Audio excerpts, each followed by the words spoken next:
Blog Talk Radio.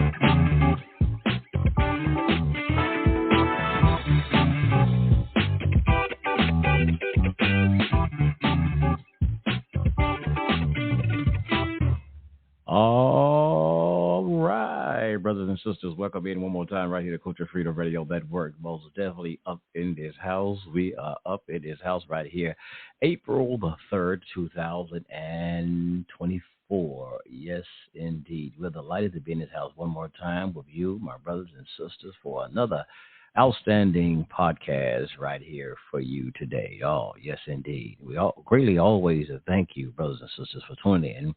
Whenever you tune in, whether you catch the show live right here on Blog Talk Radio and TalkShoe.com, or you catch us in the archive, we really do appreciate you. Hey, for those of you who are listening, you can catch us right there on iHeartRadio, TuneIn Radio, the Apple Podcasting Store, Amazon, Pandora, man, just we all over the place. And also now, this podcast that we're doing right here on Blog Talk Radio live right now, you will be able to catch it on YouTube. Yes, you will be able to catch it and start listening to podcasts that we do right there on YouTube. Yes, YouTube have a podcast session now. Yes, sir. They always had the video, but they have now a session in there, or you look at YouTube that says podcast. Yes, and you can catch Culture Freedom Radio Network right there on YouTube.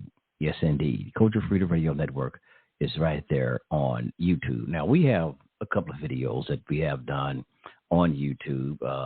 Hadn't been doing a lot. So now these shows that we do right here, the audio podcast that we do, will now also be on YouTube. So go and check us out and subscribe to our YouTube channel right there, brothers and sisters. Yes, sir.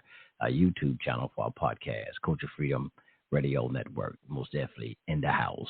And those of you who are on YouTube who will catch this podcast, you can always call in and check us out live every Wednesdays and Fridays at 7 p.m. Central Time, 8 p.m. Eastern. One more time, that's 7 p.m.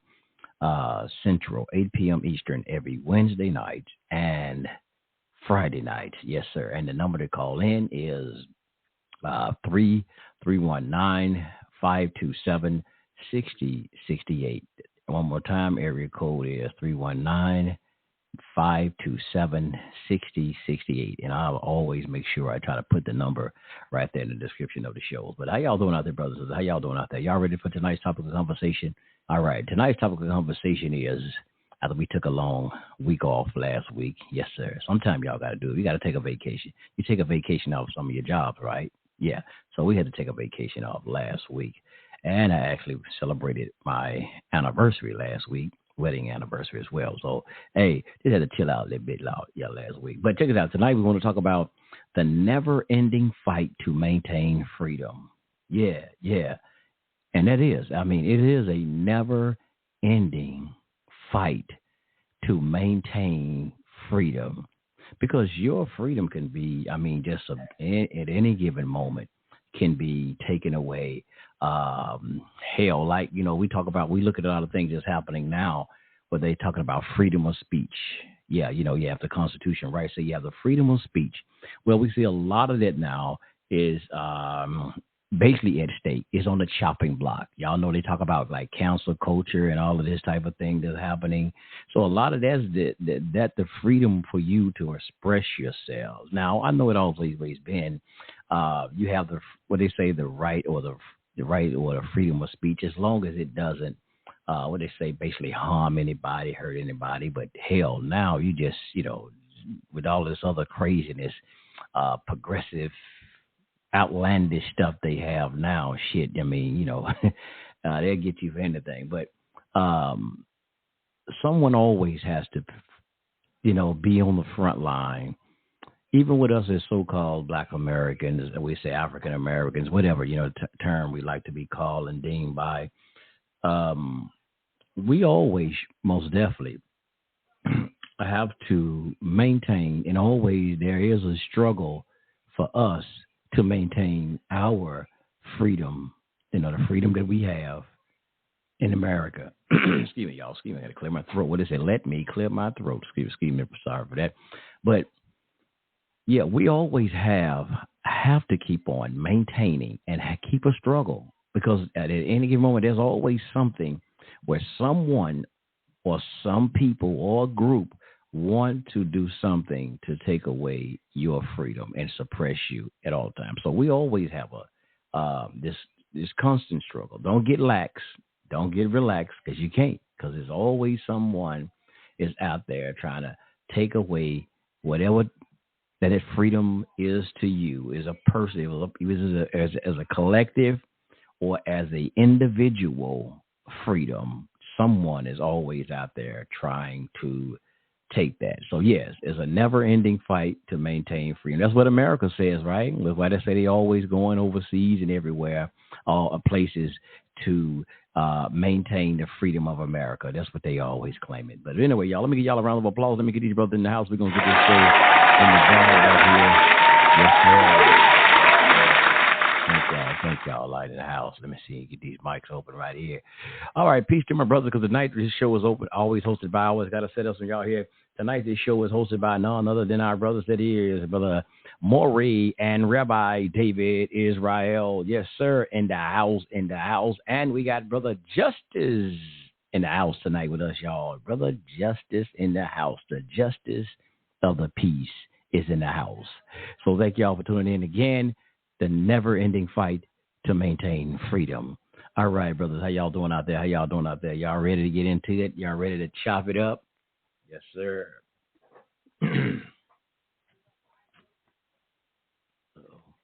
Peace, Chief Rabbi. Peace, Sunray. Can you hear me? Yes, sir. I can hear you loud and clear, brother. Yeah, what's up? Shalom. Maury, Rabbi David Israel, Liberation Tabernacle, Yah. Give a shout out to Maury, RBI Israel, my good dear brother Justice, Democrat. I hate you, Mr. Democrat, and Justice Obama. Now I know you Michelle new husband, so I'll give you that name, Justice Obama. Justice Obama. I'll be delighted. That's fine. Whatever you say. Hey, you like them women that's strong in the face. You remember that? No, I don't remember that, but no, I like a nice fit lady. I like a fit woman. Hey, Aria, you remember what he said about the lady that kind of looked like she turned her head and she turned her head and she had like a strong neck. I forgot what the hell he said a couple of weeks ago. That shit had me rolling up. Oh yeah, I can't remember now, but yeah, I know what you're talking about. Yeah, I can't even remember. That nigga was in love with Danny Glover, Yeah, nah. Hey, so this is what I'm gonna do. Justice, I'm gonna let you jump off the bridge first. So, thanks. You're gonna jump out the bridge. No, you just want us to guide you because you don't know how to get on topic. No way. You starting out talking about me and my side piece, Michelle Obama. I'll be cheating. She be cheating on Barack with me. Man. So yeah. Well, I got one we can start. Well, we can. I just throw this one out here because this was a hot topic the other day. Now I know. Well, Brother Maury David and I, we don't celebrate this day or commemorate it or acknowledge it. But on for Sunday, it was what they call Easter. For the church they call it Easter, which is actually bringing in the spring equinox, actually, y'all. But the church called it Easter, right? Resurrection Sunday and all of this. But in that, old Joe Biden, Lord have mercy, Joe Biden, that man, I tell y'all the truth. But it wasn't, well, it wasn't his idea, because I seen it was I don't know what that damn thing was, a dude, lady, some goddamn body. But anyway, here's New York Post, I'm sorry. Joe Biden slammed over proclamation that Easter Sunday is Transgender Day of Visibility, as Trump calls for president to issue an apology.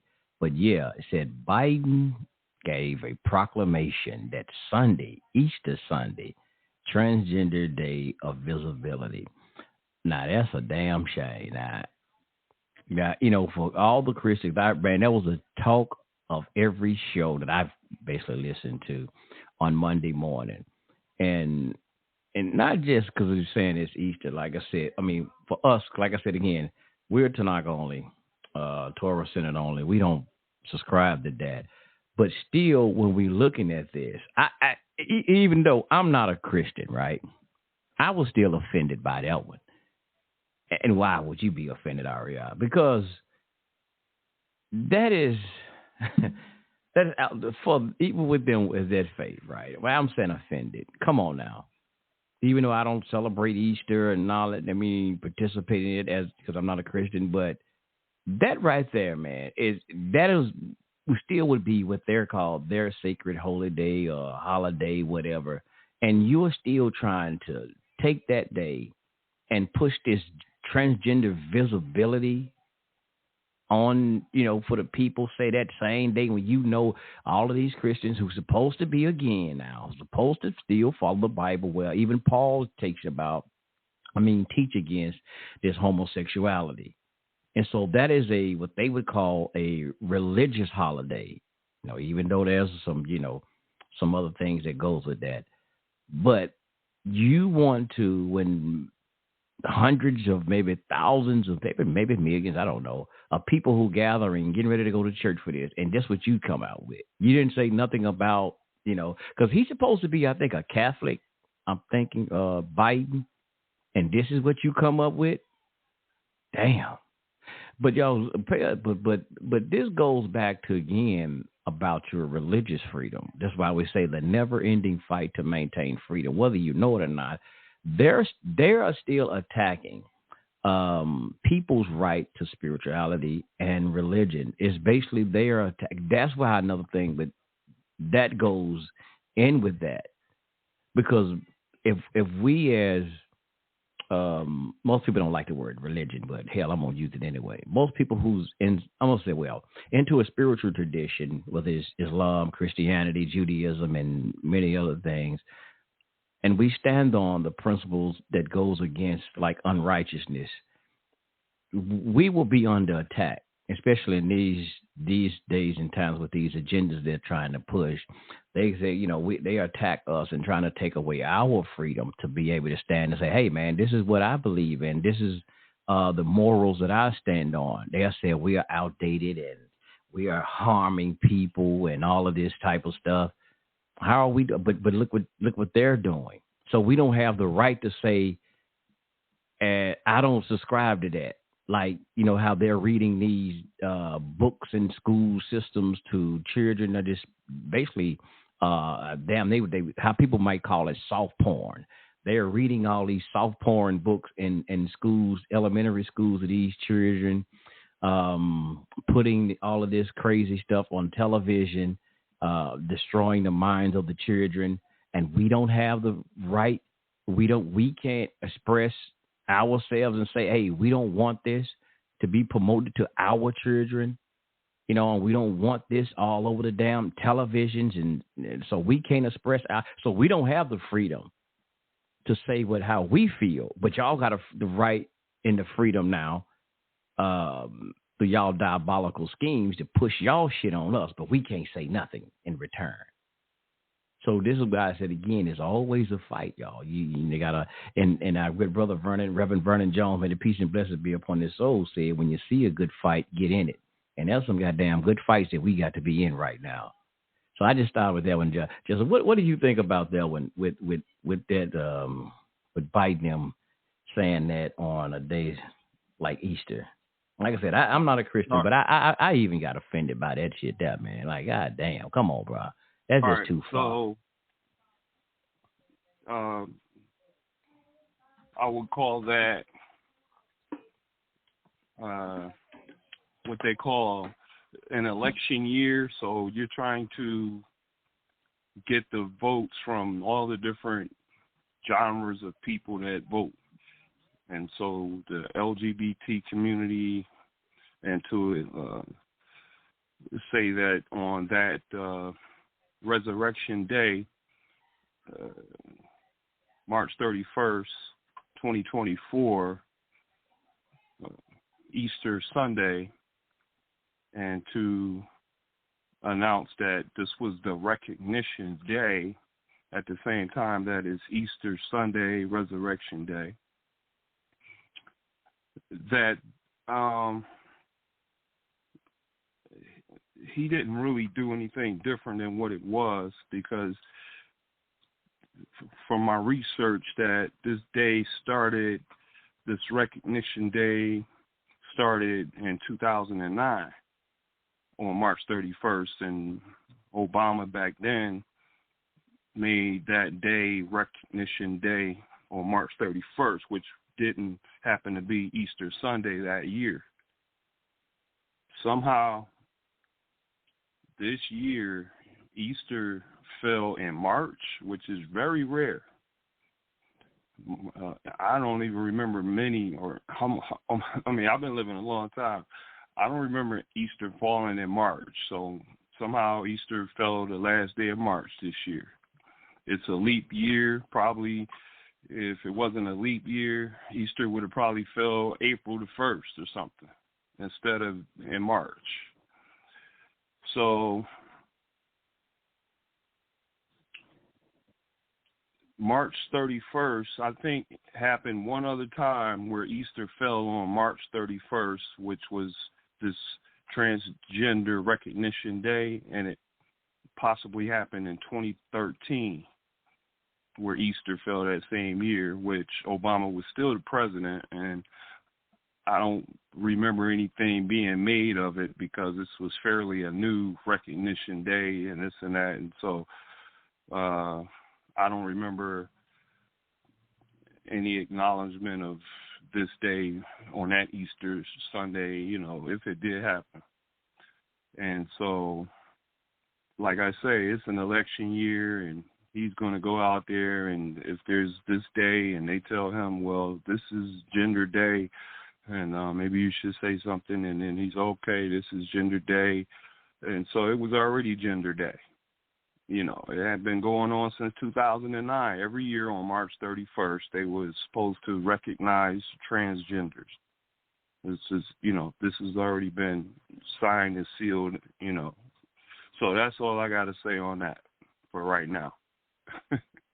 So Obama is the damn culprit. Oh, thanks for bringing that out. So he's the damn culprit for this. So I didn't look into it, but I'm gonna go ahead and look this up now. So you said they been doing this. So that wasn't nothing new. You're saying there's not nothing new. Yeah, it didn't just start yesterday, or rather the other day when Joe Biden said, "Okay, this is Transgender Day." No, it just happened to fall on that day that Easter fell on, which made it look real confusing, or at least it looked like it was like blaspheming the day of the resurrection of the Lord Jesus Christ. So if you want to say, oh, this is Resurrection Day, and they didn't mean Erection Day, then I understand. Because, when you talk about when you talk about transgender and that, now you think it's sexually, it's about, they whole thing is sex, so, and then they hijacked our movement, the black movement and whatnot, as far as, having rights and getting our rights and being respected and everything. And, we was the first one to say, well, we're black and we're proud. And we had black pride. And so, you know, that was a thing for us. Okay, I'm black and I'm proud. I'm a proud black person. Black is beautiful. You know, have some, you know, to celebrate black pride. Be proud to be black. Okay, and so now our movement got jacked by the gay movement, and so now they got all of our themes. They got the pride. They proud to be gay. They got the proud. They proud to be. They got the pride rather. They got the gay pride, and then you know what I'm saying. They can love who they want to, and so that's really what they kind of jacked our whole thing. Now you can't find one black man or black woman on your street that will announce and say it loud that they black and they proud. You can't find 2 or 3 black people that's proud to be black. You can't find 1 or 2 black people that say I got black pride. Okay, so they might as well take what we had and they ran with it, and it's strong for them. It was strong for us back in the 60s and the 70s. It was strong for us. But we let that go, integrating and melting into this melting pot and letting go of all our cultural roots and strengths and things that held us together and gave us strength. Now who got it all? Everybody that's running everything. And so that's where we, where you ask the question of the never-ending fight to maintain freedom. That's the question of the night. It's like that's the topic of the discussion. So we didn't see where, we should have a never-ending fight to maintain our freedom.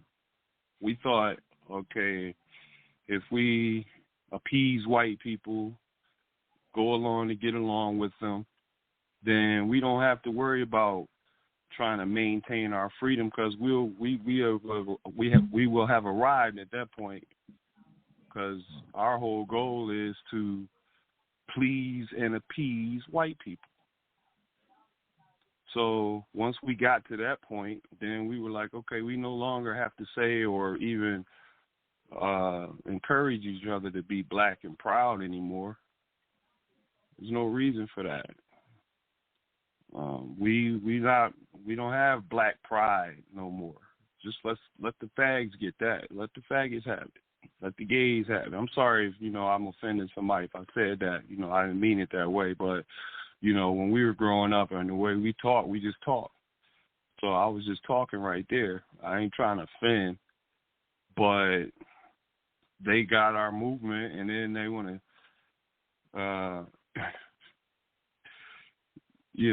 I just don't, I don't understand, like, how we could just somehow be duped the way we have by all of the things that broke apart everything that we had to maintain our freedom. We had a lot of things in place that would keep us from breaking little certain laws that were in place in our own cultural roots that would kept us from crossing the fence or selling out. Little simple things. Wear your ear. If you're going to have an earring, young man, you put it in the left side of your ear. Okay, then that means you cool. You cool. That's all that means. You a cool dude. You got something about you, that just you want to have an earring in your left ear. If you wear it in your right side, that is sending another message because we all have agreed tonight that we as men, black men, are going to make this rule in place that you only wear your earring in your left ear to signify that you're a straight black man and that you cool. Now, however, if you wear it on the right side, then we're going to look at I'm you gonna funny. Stop you right there, Nick. I'm going to stop you right there. I got my earring in my right ear. So you wrong. You wrong. You're wrong. I've always had it in the right ear. That's all. You had it in the wrong ear. The wrong ear. Justice, I ain't no fruitcake, and I got my earring in the right ear. Bruh, you. That's the whole problem with us. We look that somewhere around along the way, you lost that daggone rule. You missed that rule, Chief. That was in place. I'm gonna ask a question. Okay, well, what about some men where they got earrings in both ears, and then who made it that rule you should wear it in the left instead of the right? Because somebody might say, hell, men shouldn't wear no goddamn earrings anyway. Both of y'all wrong. I mean, both of it wrong. So, I mean, who came up with it? I don't know, maybe who to say because you wear it in your right ear, you may be, that's wrong. All right. Like nowadays, you see guys wearing it in both ears. All right. So what happens is, as we fight for the quest to maintain our freedom, that along the way, people drop and let go of rules and regulations that are just cultural norms that we have, that you at some point somebody comes along and changes it. And they may not do it for an intensive purpose of, I'm not expressing that I'm gay. I'm just going to wear my earring in the right ear. It just feels better to me. Even though they had said a while ago, look, the left ear. But now you coming along saying, nah, the hell with that. I'm going to do it in the right. Now, the other people that already know that rule, they look at you and they say, well, damn, he ain't got it in the ear everybody agreed to. You're going to get some side eyes, first of all, but then at the same time, you're going to advance putting it in the wrong ear by other people who see you, young men, and start putting their earring in the wrong right ear. We already drew the line on that. Now you going along and do it, and somebody see you, and then they say, oh, well, look, there's Allen Iverson. He's rich. He bought these $200,000 diamond rings or diamond earrings, and he got two of them because they don't sell one. And he said, well, okay, since I got two, I need two earrings in both sides of my ear. He, in the interview, he got two earrings, big-ass diamonds in his ears on both sides of his ears. Now, he's going to advance the thing that we breaking down tonight, the never-ending fight to maintain our freedom. Now, Allen Iverson, he's got all the young people like him. So now the young people, the young boys now, they're going to be putting two earrings in their ear on each side. Now, instead of Allen Iverson following Chief Rabbi and putting his earring in the right ear, he put it in both. And despite having the chance to do what Chief Rabbi did and put it in his right ear and just get two holes in the right side of his ear and have the earrings on one side of his head, that will even still be better than having two earrings on looking like a feminized man or a woman with two earrings on. Now you breaking down the man. You breaking down the femininity. The femininity is going to start coming into the man because he thinking he looking all fruity and looking like, somehow he's losing his cool. Hey, Justice, you know who pierced my ear? I don't care. My mama pierced my damn ear, and she did the right ear first. And I've always had the right ears pierced. I don't know. She didn't know what the hell she was doing. She didn't talk to the black man and ask him which ear we supposed to do here. She did what she wanted to do with your ear. That's what the problem is. I got one right in my right ear, bro. That's why we are losing maintain our freedom. So all the way down the line of the chain of who we are, people keep doing the wrong shit. Are you calling me gay? If you're going to do it, Allen Iverson, get two earrings. You got two diamonds. Put them in the left ear, both of them. Two earrings on one side. I'm not getting my real cool. pierced. Now you real cool. Justice, I'm not getting now y'all broke all the rules. Now look at what we got today. Look at what we got today. I'm not getting my ears re-pierced, bro. Got men walking around with purses and stuff all day, every day now. What y'all doing? Are you calling me gay, bro? You got a purse? I want to hear that. You got a purse? But your ass just said a nigga with an earring in his right ear is gay. I'm not gay. Nah, not no more. Y'all changed the rules. It's fine. I ain't gonna say it. You change it. No. Do what you want to do. Hey, don't do what our shit is our cultural roots and aesthetics. But do your own thing. I'm trying to figure out who made it a rule that said just put it in your left ear, and if you put it in your right, ask your it father makes you a homo. and your uncle and them. Ask your uncle. Hey, I don't know. My uncle them did. My uncles and none of them didn't wear no earrings. None of my uncles and so there pops it them is, didn't right wear there. earrings. Somebody came along and started doing the left earring thing and saying, okay, it's cool. Before that, we wasn't even doing no damn earrings in our ears. Hey, Aria, you got your ears pierced. Nah, I tried it when I was young, because it was a fad. But hell no, that shit that was scared the hell out of me. I couldn't do it. Which ears you tried in? I'm trying to feel my damn ear. I still in there. The left. Left or right? It's the left. Oh, you better have. But I wouldn't have known. I mean, because I'm trying to follow fad what I know other people were doing. Only reason I did it was a fad what other people were doing. I didn't know the damn significance. My partner, everybody started doing it. Hell, that's why I did it. Remember, I was young. I was probably like 12 years old. Got them wearing too. But like I said, I was 12 years old, man. Come on, this influence that why that had happened. But Aria, I got my ears pierced when I was 8. See, you didn't do it. Like I said, hell. So you wouldn't have known. So we can't say, well, you wrong for doing it. Yeah, I mean, come on now. And some of that is a cultural thing, because in certain parts of Africa they do certain things, like see people wearing shit in their nose, all that. So I won't know. But that's another thing.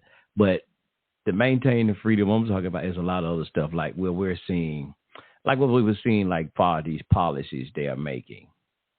That's stopping people from being free to do a lot of shit what they're doing. Like, we see a lot of immigrants having, goddamn it, damn near more rights and freedom, goddamn it, than American citizens get now. And y'all seen, like, in California, what's going on in California? We talked about this a couple of times, about the job things. But have you seen in California, they raised the minimum wage up to $20 an hour? And just what we say, they could check out the minimum wage scheme, raise the minimum wage to $20, and they say there's several restaurants now, they're getting ready to raise their prices up. And they said several workers, people getting laid off, losing their jobs. So when the people are like, yeah, we deserve it, I barely can pay my rent with the so-and-so, you still getting ready going to be able to barely pay your rent. Because when they give you that fucking $20, just like they said, everything else is going to go up. They talk about like a Subway sandwich is going to probably cost you damn near $15 to $17. The Subway used to have like, I don't know, I know they did here, like the meatball mozzarella. They used to be like one time $5 for the foot long. Shit, if that was in California now, they probably going to be $15. And you still going to be barely pay your rent because of that. So it's the game that they played with the people to make you think you're going to progress by jacking the minimum wage up. But no, everything else got to go up too. Everything going to go up. Like I said, then people losing their jobs. They said a lot of delivery drivers, people like that are losing their jobs. And so, yeah, it's the goddamn game that they're playing with this shit, man. You know what? What? A whole lot of profits, and they do not. I'm talking about the companies. They talk about all of this, how much wages they don't want to pay people, and they don't want to pay them a livable wage, and it's going to be hard, and they're going to raise the price of food, and things are going to cost more.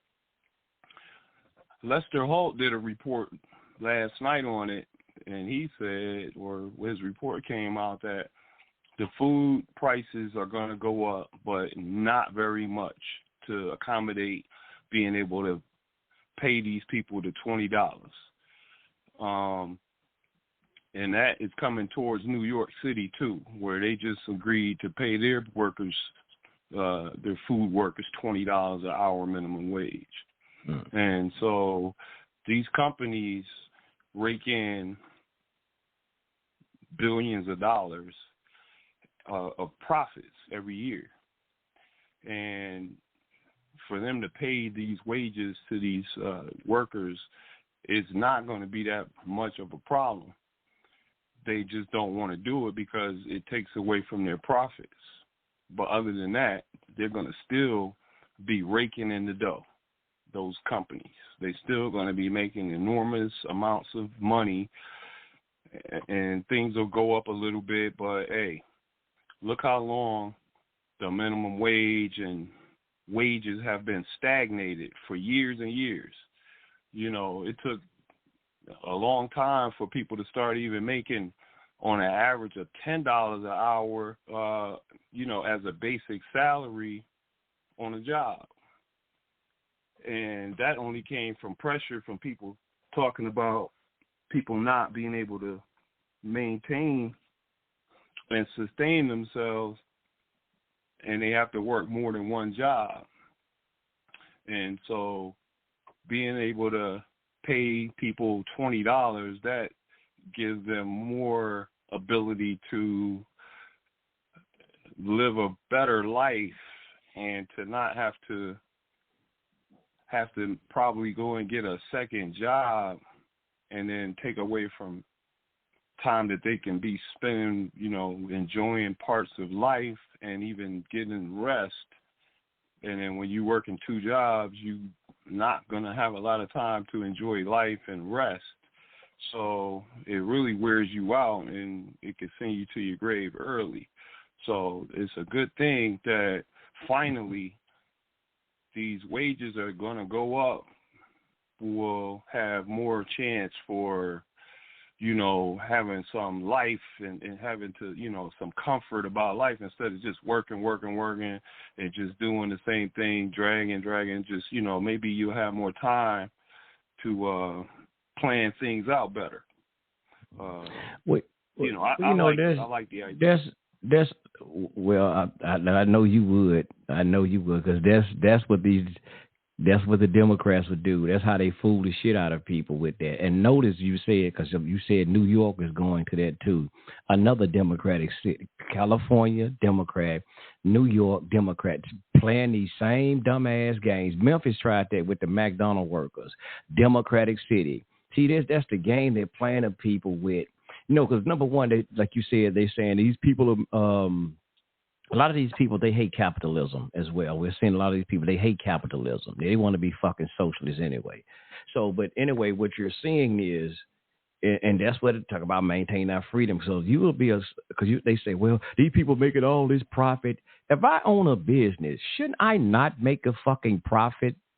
Should I not? I can pay these people. Now, especially, okay, you know what you're going to make when you put, you don't actually know when you start. I might have a sign out there now hiring, but when you come and ask me, and I tell you, well, you're going to be make X, Y, and Z. I tell you what you're going to make.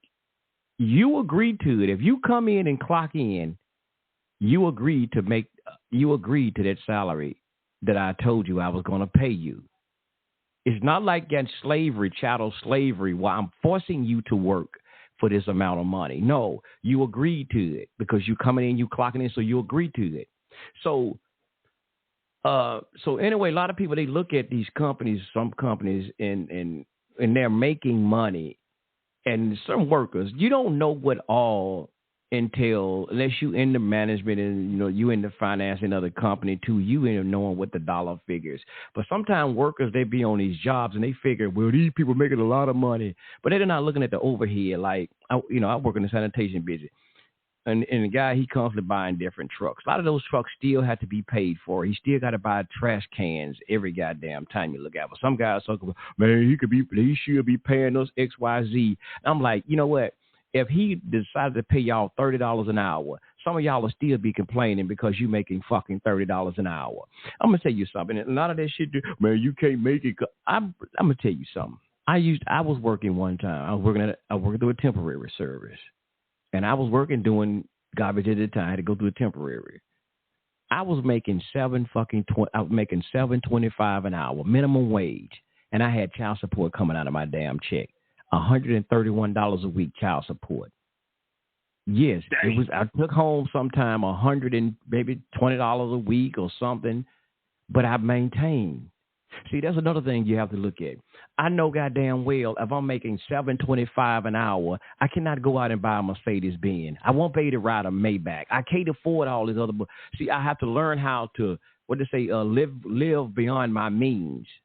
See, and then you got to maintain. Yeah, it was kind of tough sometimes. But you know what? And that was my only source of income. Let me say it again. That was my only source of income. I didn't work 2 jobs, but me and my wife, we maintained. My wife was working. We maintained. We didn't need for nothing though. Even when I'm making $7.20 now, we didn't get a chance. Sometimes we might wanted to go out and eat and something like that. I ain't got the money this week. But we didn't never get a cutoff notice. We didn't never get no fucking eviction notice. We didn't never get none of that. We maintained. So a lot of people, you want to make a $7.25 an hour, but you want to live beyond your means. You want to live as the Joneses. So sometimes like I said, it's a lot of bullshit a lot of times with people. If you gave them $50, watch, a lot of people going to be making it $20 an hour, and they still going to say that's not enough. No matter what you can give some people, it still will not, to them, it's still not going to be enough because they want to live like the rich and famous and shit. They want to live like some of these damn rap stars who, you know, a lot of that jewelry and bullshit they got are rentals, these cars they got a rental. See, some people just want to live like somebody else, and you can't do it. You got to live on your means. So I've done it. So I don't want to hear that bullshit a lot of times when people say, you can't. I've done it. I had a brother, when I was, same time I was on that job, and one of the drivers told me he said, man, I don't see how y'all work for that little money for $7.25, man. Damn, I don't see how y'all do it. I said, bro, let me tell you something. Some of us, brother, we have to do what we have to do. I said, because some of us, you know, we got felons, and so we got to do what we got to do. I said, look, here's something I want to tell you. You would rather for me to be sitting in this truck beside you right now making this $7.25 instead of me waiting on you to maybe go to work, kick in your door, steal all your stuff, or I wait till you get your check and I bust your goddamn head and take your money. You would rather for me be sitting in this truck doing, and some of us have to do what we have to do, bro. We don't want to go to jail. We don't want to have to go back to jail for robbery, stealing, and so we have to do what we have to do, bro. And he like, damn, I said, I see what you mean. And then, you know, he always said, I know, Brother Norman, the brother Pastor Norman that came on here, that's what he always say, bro, you know what? And he started telling another guy, he's like, bro, I know you got a felon, and he said, I know you don't make no excuses, man. Even though you got them, you don't make no excuse. I said, no, bro, I can't. I still got to live, bro. What the fuck am I make excuses for? So with a lot of this stuff, it's a bunch of bullshit. Because like I'm telling you, watch what's going to happen. When they raise the minimum wage, they're going to be having people that's not still going to be able, they still ain't going to maintain because what, something else going to happen. It's like when I was on a job and I was mad. Every time I got a raise, something else went up. Insurance went up. So it still kept me just like I was. On paper, it looked like I was making money. But technically, I wasn't. I was the same thing I had before I got a raise. Because something's still going to go up. It's going to you still ain't going to get the same shit. So it's all a game. So, man, but anyway, like I said, we companies, and a lot of times, they make profit. If you don't make a profit, how you going to expand? If I got to give y'all employees all of my damn money, how can I expand the business and hire more employees? How can I do it? If y'all expect me to give you all the money, how can I maintain and expand the business? All right, how about this? Go ahead. I mean, I understand the question and everything, you know, and you know, they'll be just fine because, like I say, they got all this profit margin that's way up, and so they just got to get used to not. Say you're gonna have a $20 billion surplus, but now you're gonna pay everybody $20 an hour, so now you're gonna get $19.5 billion instead of $20 billion. So I mean, they're not really losing that much. If you think we about don't know, but you see, okay, just like we're saying, right? Y'all want me to pay y'all $20 an hour. I could pay you $20 an hour, but I'm gonna have to cut. It was 10 of y'all at first. I got 10 of y'all working with me. Now I got to pay y'all. I can pay y'all 20, but I'm gonna have to cut back 5 of y'all, and then I can afford to go ahead and pay you that 20. Yeah, you're right. I'm gonna cut back. No, but you're gonna still need those. You still need those workers that you think you how? can cut. You're not gonna how? Because I can't afford to pay now you that. You don't have all the people in place that you need. Okay, those people were there for a reason. That's what I'm saying. Okay, I got it. Because somewhere this $20 got to. Somewhere this $20 got to come from somewhere. Because they raised the minimum wage up. This got to come from somewhere. Remember, I still got to buy product. All they're gonna do, if you paying for some food and it's $10, so now they're gonna raise it up to $10.50. So that's all it is. It ain't gonna be that great of a difference of how much. You might pay 10. Yeah. You may pay a quarter or 50 cents more than what you used to pay, but that's gonna help those people that's getting the $20 an hour that they deserve. But you think, so but check it out. Pay a little bit more for the food, but look what you just said. In order for that person to pay them that money, you as the consumer gonna get hit. Because now they're finna hit you in your pocket because I got to raise my prices up in order to pay them. Just a little bit. So just a little bit. But still, just that little bit, you're going to have, okay, who to say that you're not struggling, as they people say?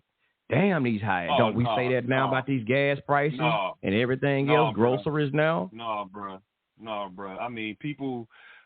if you're gonna be down with the American people in the right way, then you support the American people, and so you would go ahead and have no problem and want to fund helping somebody else to make a livable wage, and everybody is doing better. But I need you to look up this. I'm gonna have to find this damn thing. It was a video I saw years ago. Man, I wish I could find it. It was like I forget the name of it. I got to think of something like. But it was like them exposing the lie of minimum wage and something like that. And they showed you how it's a lie. It's just gonna, like I said again, minimum wage. I don't really know no goddamn body right now that makes $7.25. And if minimum wage is $7.25, I don't know nobody who's making fucking $7.25 personally that I know. That's not the point though. That is the point, because the people talk about minimum wage. The minimum wage hadn't went up. Who the fuck makes $7.25 right now? The thing who the about fuck it making $7.25? That's the minimum. You understand what they're saying, Justice? That's the minimum that you can pay somebody. That does not mean that a person making $7.25. That's the lowest you can pay. If you pay anybody out under $7.25. You pay them $7.15, your ass gonna be in violation. That's the minimum that you can pay somebody. That's what notice. Pay attention to what they say. The minimum wage. Don't let them trick you with that shit and make you think, man, damn, you got to start off this job at $7.25. When I was managing at a company, at that time the minimum wage. I don't know what it was, $7 or something shit like that. I never started nobody off at that price. I think it was like $7, something like that, whatever it was. I never hired anybody at that price. I don't give a damn they had experience or not. I never started nobody off at $7. I never did. Never did. They came in the door making more. Let me make this little point.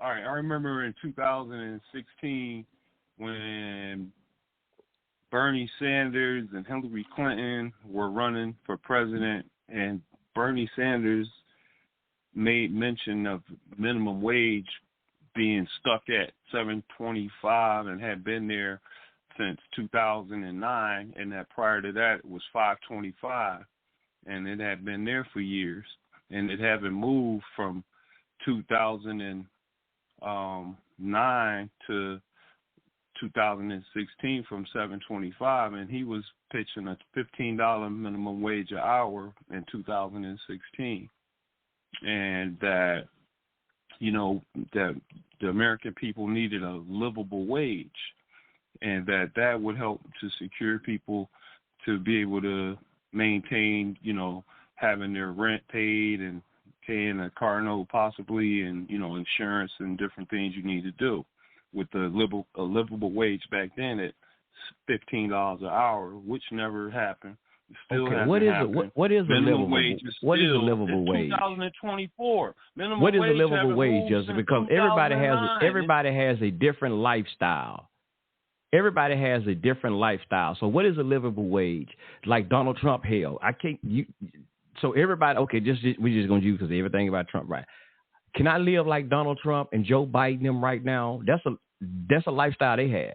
It's just like, okay, when just say like, some of these celebrities, when I'm trying to think about it. I was like Mary J. Blige. I use her for example. When she got a divorce from her husband, she had to pay him that alimony. Like, I don't know, I forgot how much it was, because he said, well, he's accustomed to living that lifestyle. The lifestyle that they had been living. So she had to keep on paying him because he said he accustomed to living. Everybody don't live like that. So what is a living wage? Because everybody live a little different. What is a living wage? It depends. The bottom minimum wage or livable wage, rather, for a person depends on the state that they're living in. And now, where you're living, the cost of living may be relatively low, or it may be higher. I don't know your cost of living rate, but depending on the cost of living rate where you live, that would determine how much you should make or need to make in order to survive.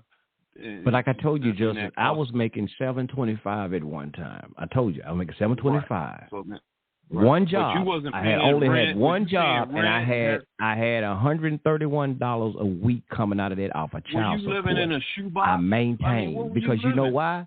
I didn't have to go out here and get me no damn Cadillac. I didn't have to go and get me no damn Mercedes. I knew there was only certain things that I couldn't afford. Like I said, I didn't get no cutoff notice. In my rent, everything we maintained, everything got paid. I knew there were certain things that I had priorities.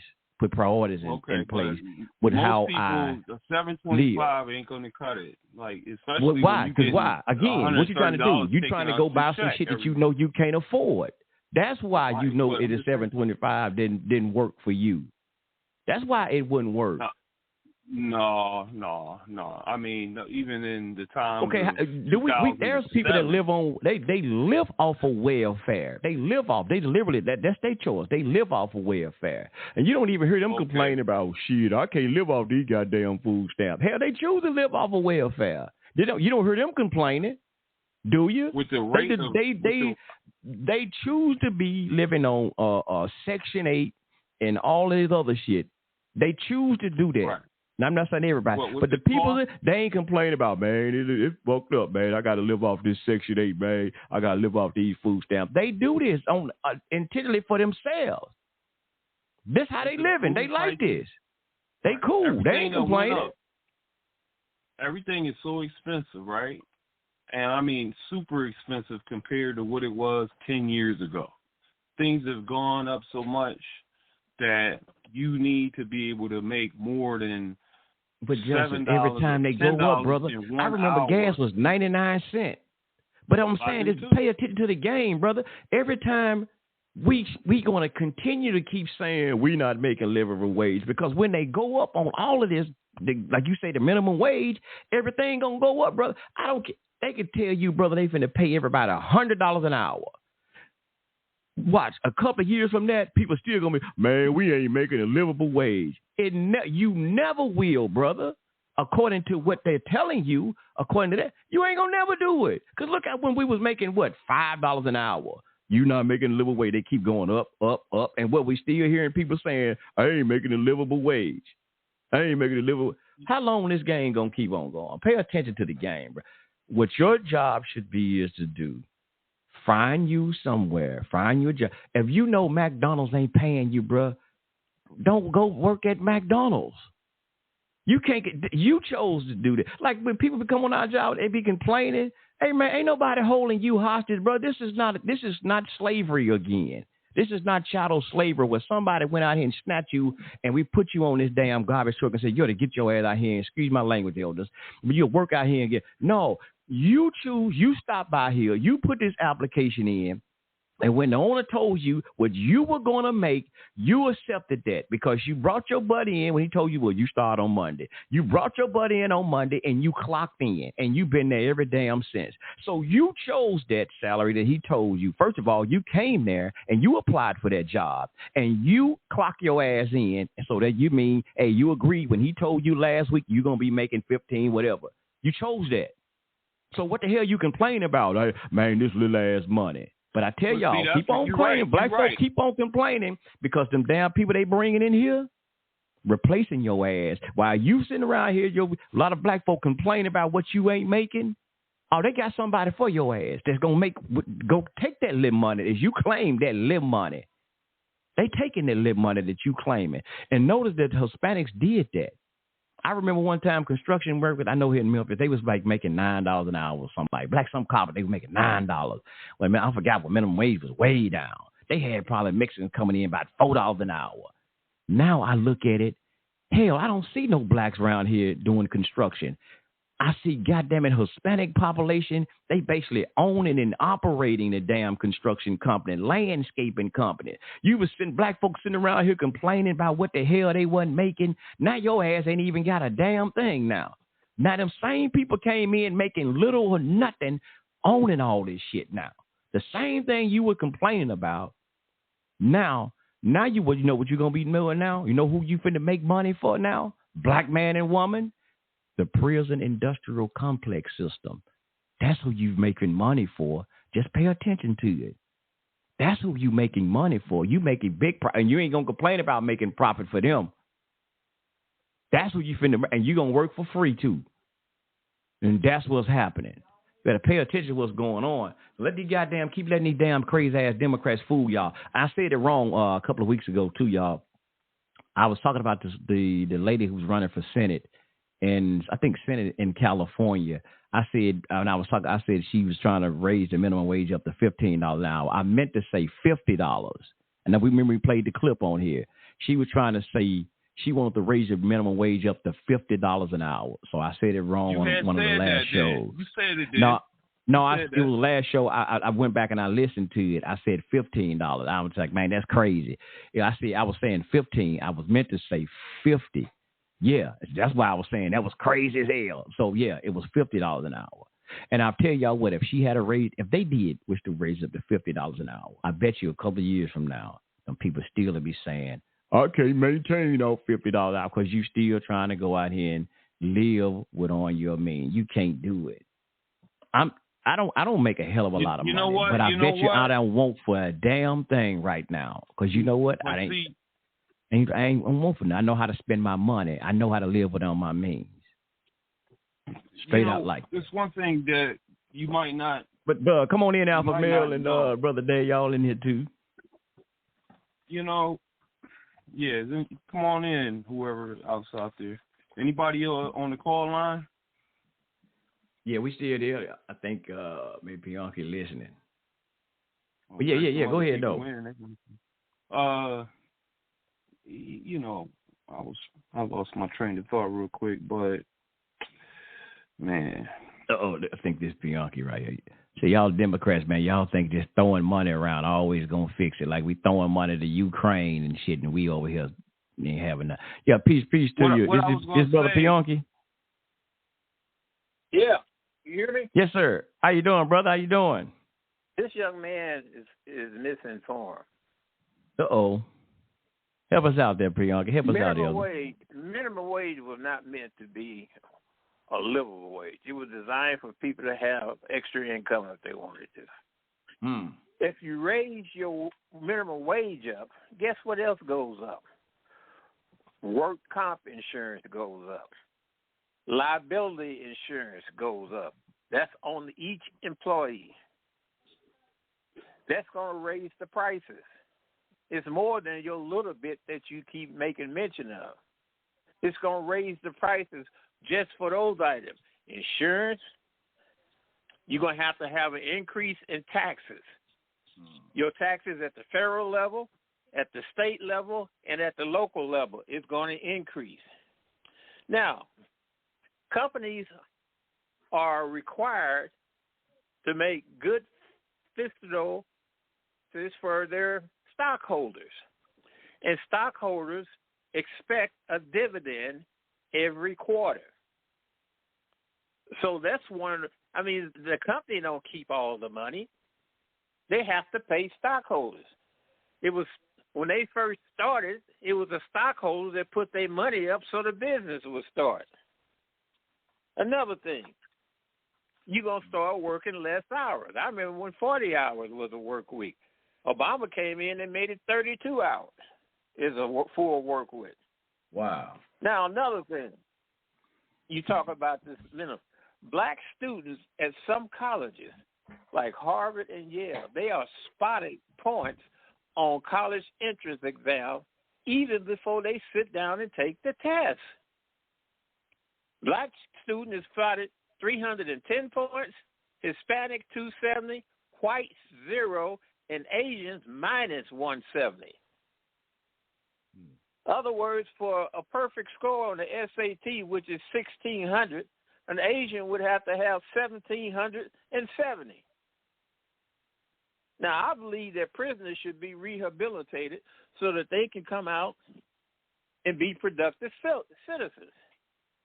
To hire and bring in and hire these illegals is totally acid. That's what Democrats want to do. Yes, sir.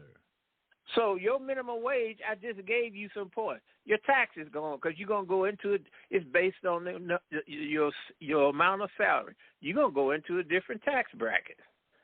Mm-hmm. Your tax is going up at the state level and local level. So how are you going to come out ahead? They're going to raise your prices. They got to raise the price. If the price is too high, guess what? Customers won't come in to buy. I went to McDonald's just on a whim and looked at the menu, 2 cheeseburgers and a small and a medium orange juice. Their medium orange juice today is the size of a small, close to $9. Now, who in the heck going to be paying $9 for that? They're going to lose customers. Then, too, you got another thing to think about, because the employee has to pay part of the insurance. So they're going to go to what? AI, artificial intelligence, which is going to take your place. Mm-hmm. Now, what's your opinion on that? Okay. It's already things set up to where people who are going to start receiving a higher salary are going to be, they're going to compensate the cost of paying them those wages by raising the cost of certain or most of the food or the items that you would normally buy. It's no different than any time you go up on any other thing at any other time when there's a crisis. So every time there was a crisis, the bread went up, the milk went up, the gas keep going up. And so this is just something you must attach to the situation at hand, where you have to put the American people, the American workers first. Because if it wasn't for them, you wouldn't have the comforts and the type of things that you have to where you can get something with your convenience and pay a decent, amount for it without it breaking your pocket. Let me help you out. Let me help you out a little bit. Let me help you out. Help me out.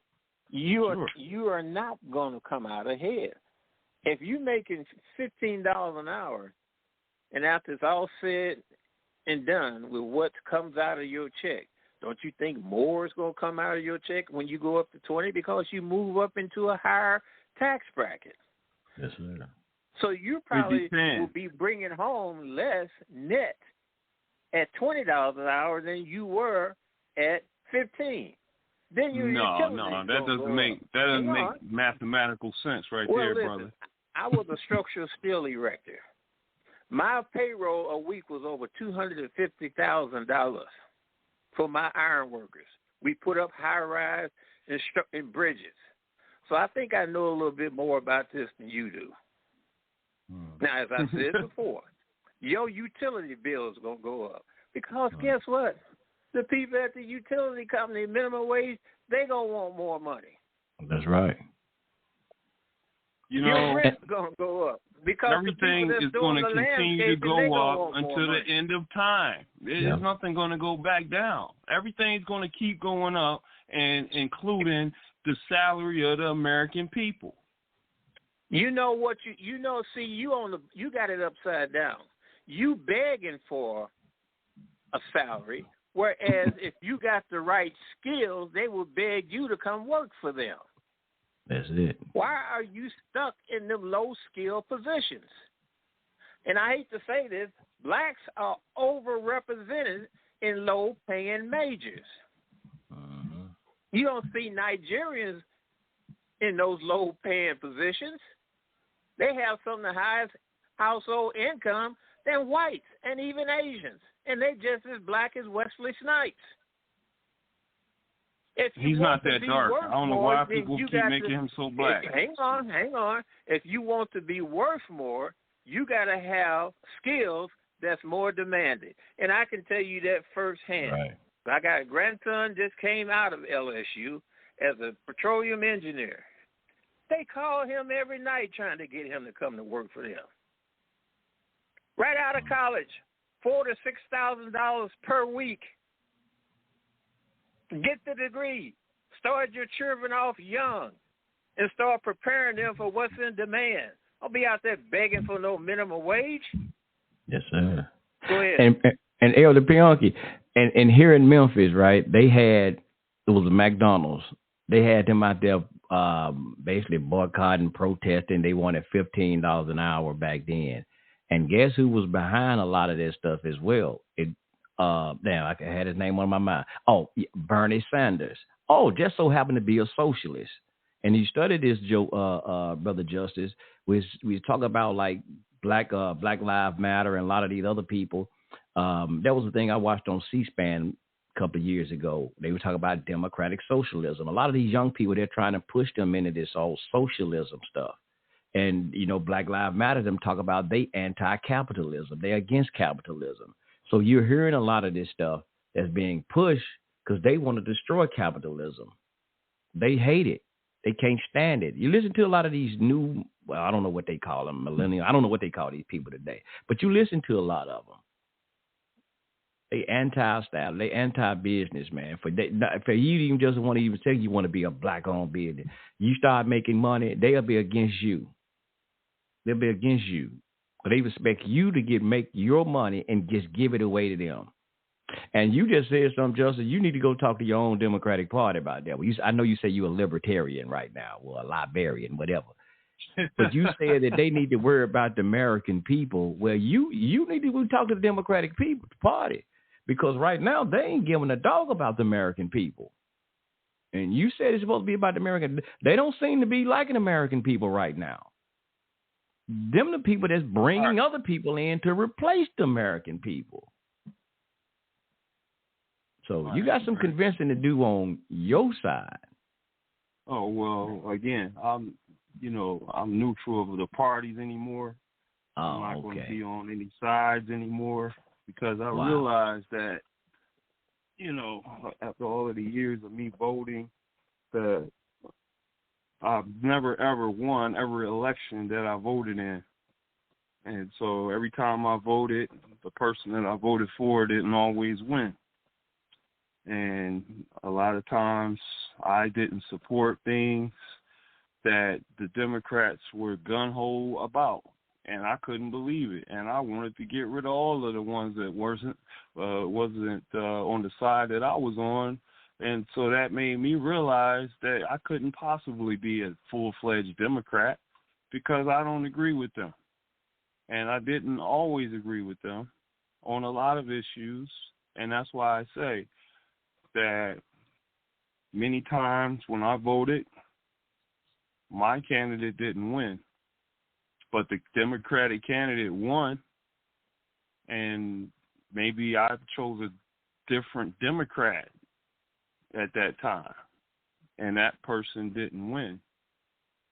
And so a lot of times when people are voting, they'll get behind people because of if it's something like politics and it's something that people don't fully understand, then they'll look at it like a beauty contest.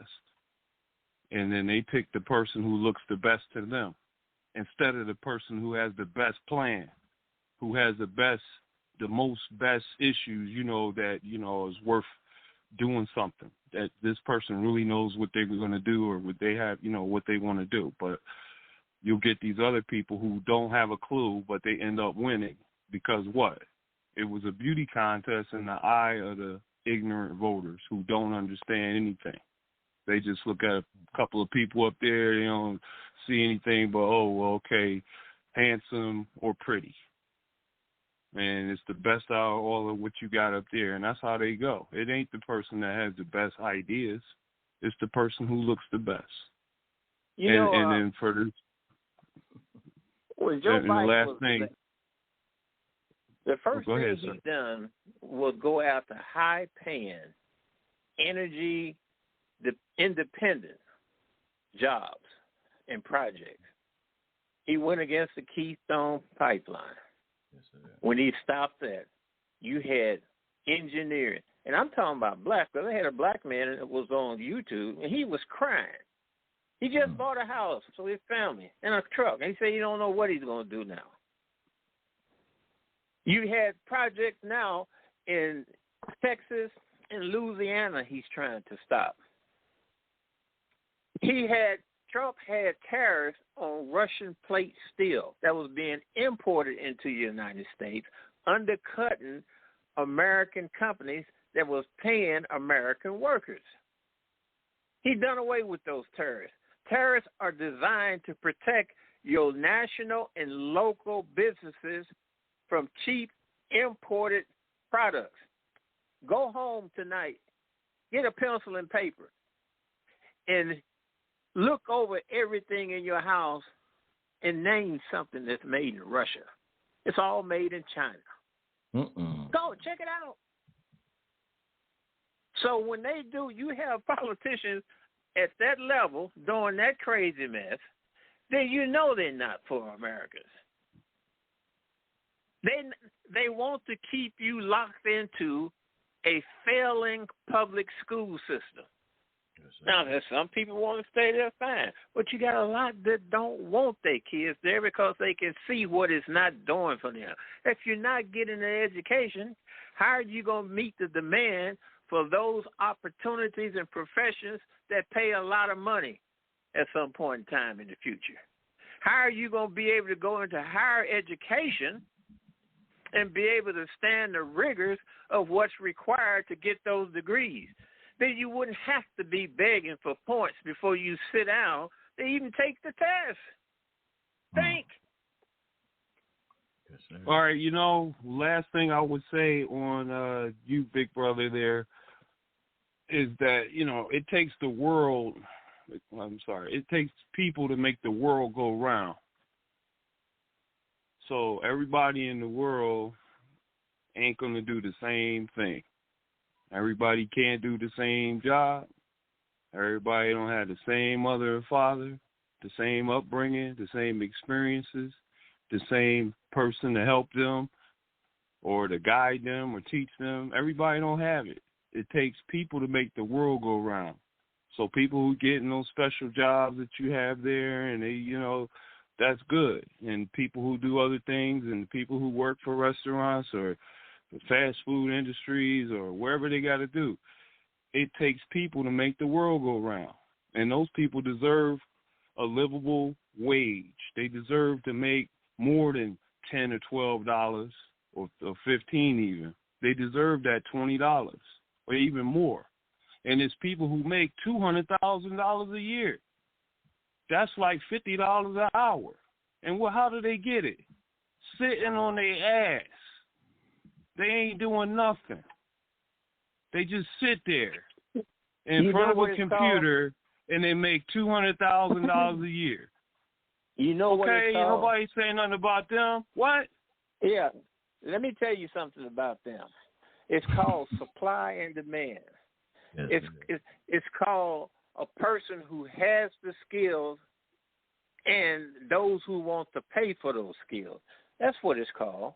And I've seen sitting on their ass, making $200,000 a year, doing nothing, practically nothing. It's designed for them to win. They designed it for them to win, brother. Maybe they, I'm gonna tell you, my grandson spent many nights at the library at 2 or 3 o'clock in the morning because he had to make the grades. Then they didn't give him nothing. He didn't ask for no special points. These black kids are spending till 2 and 3 o'clock in the morning in the library, hitting the books. They're not on the basketball court 8:30, 9 o'clock at night. They're not on the field at 8:30, 9 o'clock at night thinking they're going to become the next Walter Payton or LeBron James. Misrepresented in their time for either one of those. There's nothing nobody is guaranteed. What's guaranteed is your ability to pursue to your heart's desire. That's right. And just this, you saying like that, right? Okay. I know guys that on the job, they're always complaining about they ain't making enough money, they ain't making this. But hell, bro, you can't even get them to do the job they supposed to be doing. They don't want to do their paperwork right. They go out there and throw people trash cans all over the street, all kind of ways. They won't put them back. They blocking people mailboxes and all this type of stuff. You can't even get them to do the job properly, but they always hollering about they want more money. And number one, you talk about those people that's sitting at the computer. You think everybody's capable to just jump up there and do their job? Hey, they making all this damn money sitting at the computer. You think you probably can do that, what they doing? Maybe like being an architect, they sit on the computer designing, draft to make, like Bianca said, a skyscraper. You think you can sit there and do that? Maybe with everybody they doing? To make the world go round. We understand that, but everybody cannot do the same thing. It's just like you might just think, oh, I could do that shit. I've seen people just simple as right on the gun. Oh, I could do that right on the back of a garbage truck and dump cans. Until some people get out there, get their ass out there and try to do it and run and gun like we do. Man, shit, I can't do this here, bro. Just because you see a person doing it, you think, man, that ain't nothing, bro. Okay, why don't you apply it? Day trade. Yeah, go apply to do the job then. That's all. Like I said again, when you go and show go ahead, Brian. Go ahead, Brian. I know some people that day trade stock and options at the computer every day, and they make anywhere from $1,000, $15,000, $3,000, $5,000 up to $20,000. It depends on their skill level. They sit at a computer. I'm not mad at nobody. I'm not mad at nobody. But that's what you were saying. People making money just sitting on their tail at the computer. I'm not mad at them. But you had to be because you brought it up. You had to be mad at them.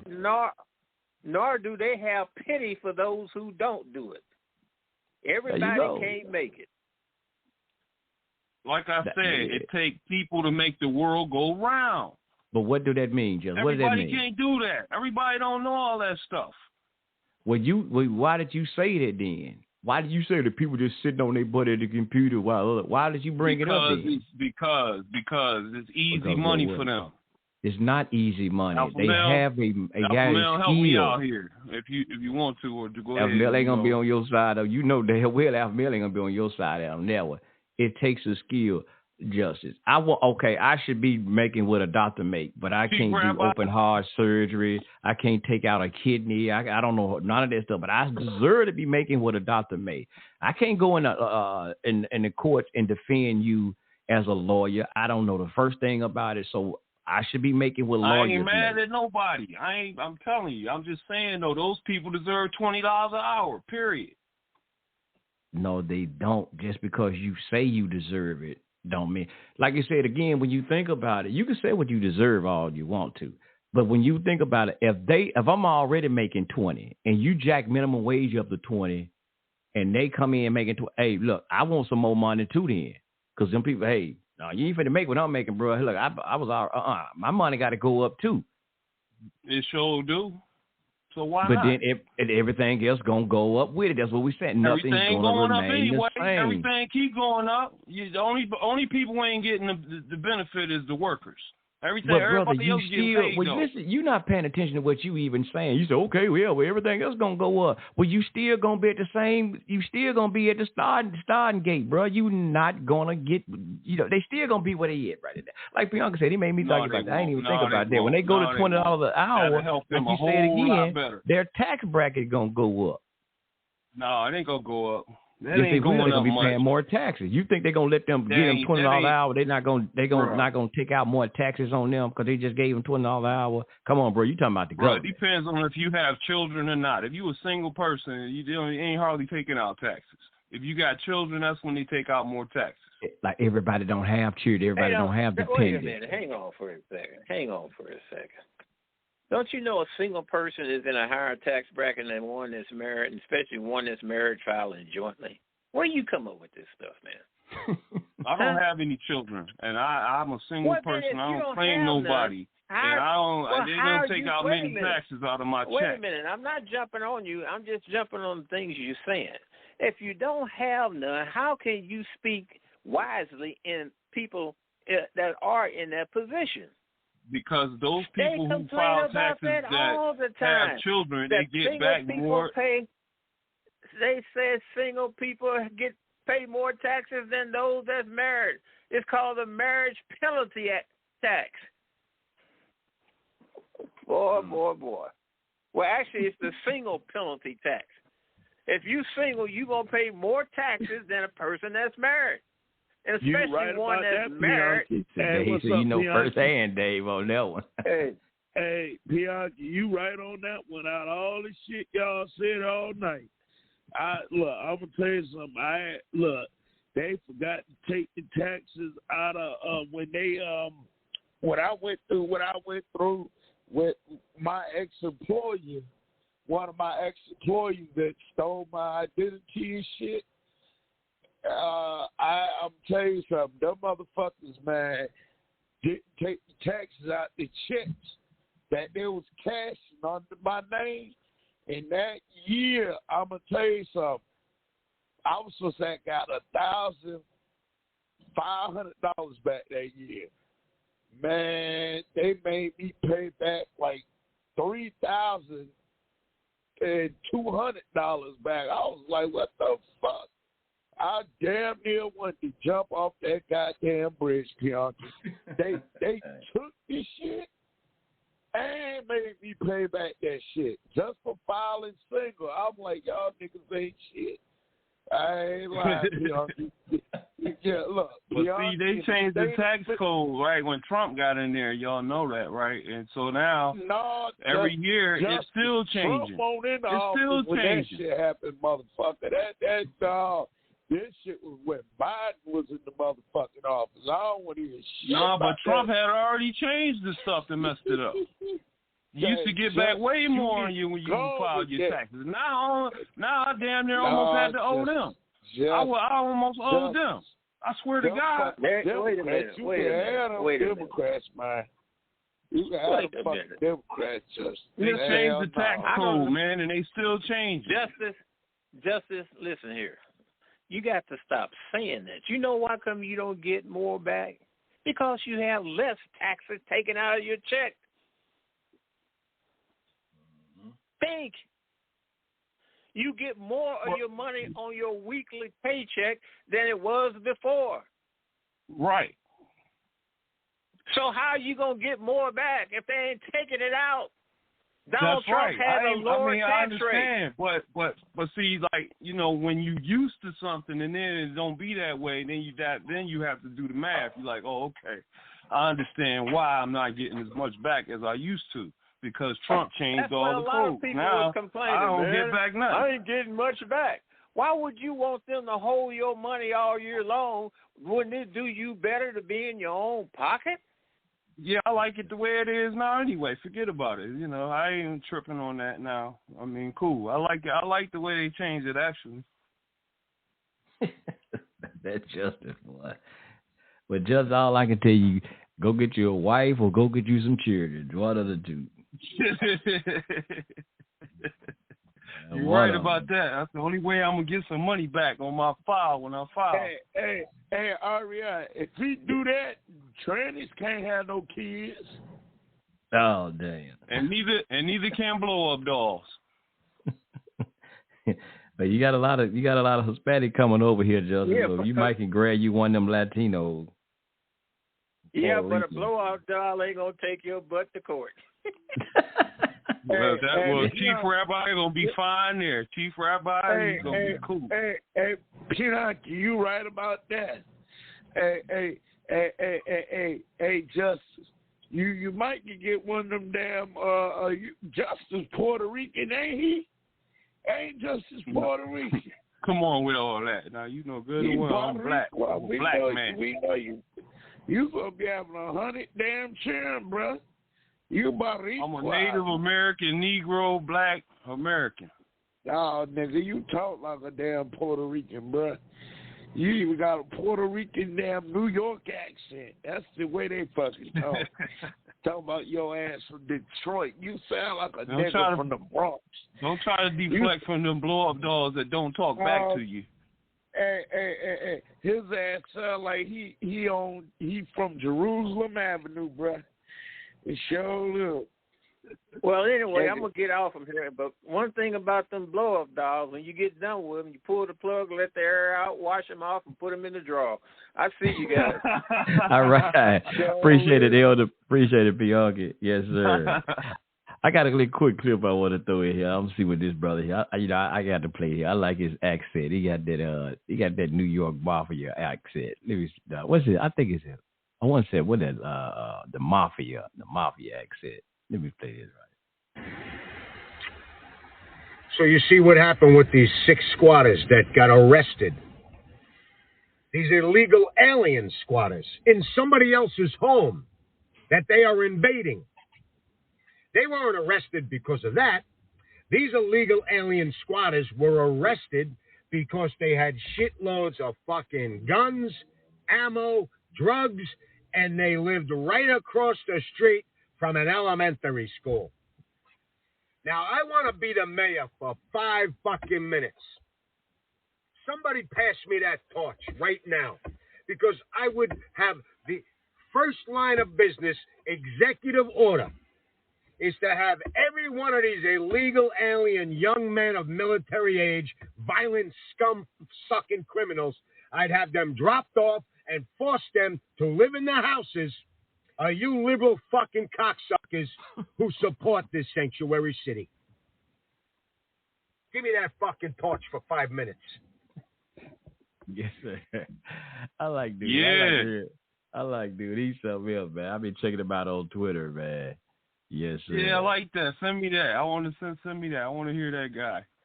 Yeah, he's up in New York, man. He stay on them damn folks. But he right. Oh, and by the way, he talking about them squatters in New York. They letting them, man, get away with that. But I've seen some. What's his name? God damn, the one in what's the guy's name? The mayor of no, he's the governor, right, of Florida. What's the brother? What's his name? Justice? DeSantis.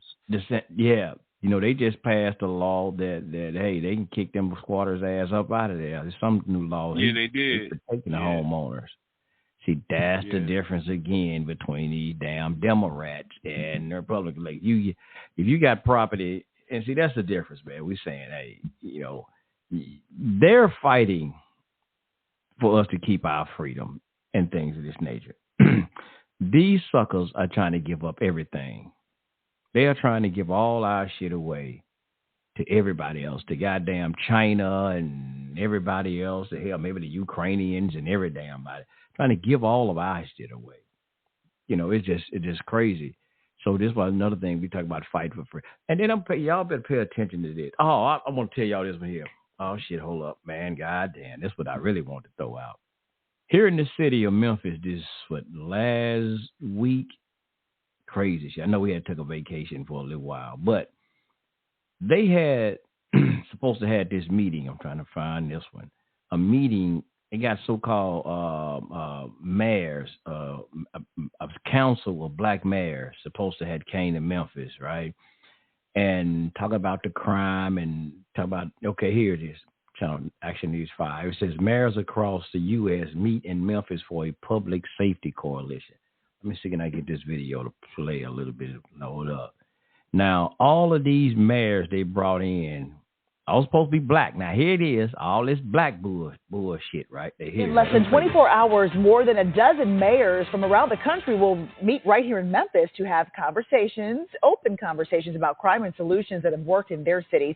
Thank you for joining us. I'm Joy Redmond. And I'm Joe Burge. Action News 5's Bria Bolden shares what they will discuss and what Memphis Mayor Paul Young had to say tonight about this coalition. Bria?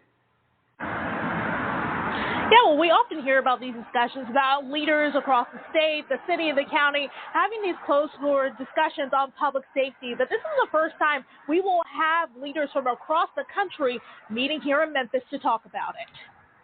Leaders from Atlanta, Los Angeles, New Orleans, Charlotte, Jackson, Mississippi, and more will make their way to Memphis Wednesday with one issue on the agenda: public safety. We thought it was important for us to host this dialogue and really find some solutions. The Black Mayors Coalition on Crime is a new collaboration with Mayor Paul Young in partnership with the African American Mayors Association. We caught up with the mayor during a stop on his One Memphis tour in Frazier Tuesday night. Hear what's working in the respective communities, and it'll be a closed-door dialogue where we're just exchanging ideas on how we can make our respective cities better. The city says that... I'm going to stop there because it's making me sick to the goddamn stomach even listening to that. Now, it's supposed to be a coalition of black mayors. L.A., supposed to be in New York. I don't even know if they showed up. Chicago, Eric Adams, New York, Chicago. All these black mayors coalition. And supposed to be coming down here and, talking about how they're going to, all of these goddamn cities that they have are high crime rated cities. High crime rated cities. Now, ain't no goddamn way. Really, to me, I gotta tell you, Dave, ain't nothing but a goddamn boule meeting. That's all it was, Dave. It was a black boule affair. That's all it was. They're not going to do a goddamn thing because I'm going to tell you why. I'm going to tell you the mayor here is named Paul Young, right? I don't know if it was right after that meeting or right before. I think it might have been right before. He was at a restaurant called Folks Folly here, and a guy, they claiming he was drunk. But anyway, the mayor was at a restaurant, and the guy tried to get in his car, get in the mayor's car and shit like that. They say he actually kind of grabbed the mayor, and but don't y'all know they didn't even want to report it. If somebody had leaked it out to one of the news agencies here, a newspaper, and once they put it out, I think it's called the Daily Memphian. And once they got out through there, all the major news agencies, the big news, they didn't even know about it. They didn't even know it. Somebody else leaked it out to a little low level news agencies. But they didn't even want to report. They tried to hide it. And when he tried to make it look like, well, the guy was just drunk, and my security team just told him, man, just go on about your business. But this is the mayor, right? And you grab the mayor and try to enforce your way into his car. Come on, bro. Come on now. With all this goddamn shit that's going on in Memphis, and this the mayor, and number one, you got all this security team and all that. Now, what if you thought they tried to do this shit to Joe Biden and all of them, somebody like that? Come on. So they played it off like the guy was just intoxicated. Nah, he was trying to hide the shit because he didn't want to make it look like, because now he ran off a campaign talking about how he didn't want to lock people up. That was one of his things. And just like a lot of them doing, they don't want to, we don't want to lock people up. And, hey, man, these violent ass people out here where they doing shit to people, man, lock their ass up. Excuse my language, but they need to be locked up, bro. They were out here shooting people and beating people. My wife had an incident not too long ago. Somebody damn near tried to, we don't know if they tried his car or what, but it was at a service station that she went to, like a Kroger service station. And they said, I think a week or something before that, I didn't hear my wife, my mother-in-law was talking about it. The same service station my wife went to, an elderly lady about 80-some years old, they beat her and carjacked her and stole her car. And the lady just recently died too. But my wife was at a service station. It was a long line, and it's broad daylight, so they don't give a fuck about no daylight, and they don't give a fuck about no crowd. But she was trying to get gas, but it was a line. A car was in front of her at the pump, so she was just going to get out and go ahead and pay. But when she got out, and she was in line, and she just heard people blowing their horns and stuff. So she just thought, she didn't really like paying attention to what was going on. She looked around. She didn't, know what the hell they people blowing at. But she looked and she saw this guy standing at her car, right like he was trying to get ready to pump gas at her car. She was looking like, what the hell is he doing? And they said the lady had already, the cashier was out, because they got to pump with a cashier somewhat outside. And she was telling them, if y'all ain't not going to buy nothing, man, get away from here. She said, the guy started cursing the lady out. But my wife said she saw him just standing by her car, and it was like, damn, what the hell is he doing? And then there was a guy came up, an elderly brother came up and told her, hey, you need to get in your car and get out of here.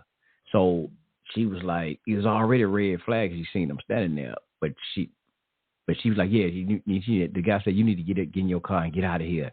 He said, they trying to take your car. And just so happened, she ended up, the guy, I guess he had walked off and got it. She said when she got ready to get in the car, she looked over because they was at a pump over from her. And there were 5 guys in the car. So she said probably when they were blowing, people were blowing their horn, they probably would do it might have been, they saw him probably shaking her door handles after she got out. But luckily when she get out the car, she unlocked the car. And some people, they will get out the car, leave the goddamn key. I've seen people steal, with all this carjacking and stealing people shit going on, people still leave their cars running. So they probably thought they was going to get her like that. And so, yeah, but had been warning her, because I had just bought her, a little piece, like I said, peace be still. And she didn't have it on her, but I've been told her. But so that kind of scared the hell out of her. And I told her, I took her to that damn shooting range this goddamn last weekend. So, yeah. You got to take something. But the point is, these bouncers out here doing shit, man, and causing havoc and reaping havoc. They do to grab the mayor ass. They don't give a fuck about what happened.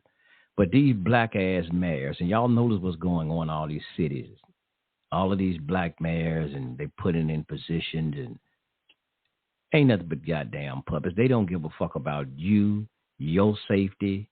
They using all this old black shit because of racism. White folk been locking us up, disenfranchising us. But still, again, okay, even with that, we still shouldn't be letting these goddamn crazy ass,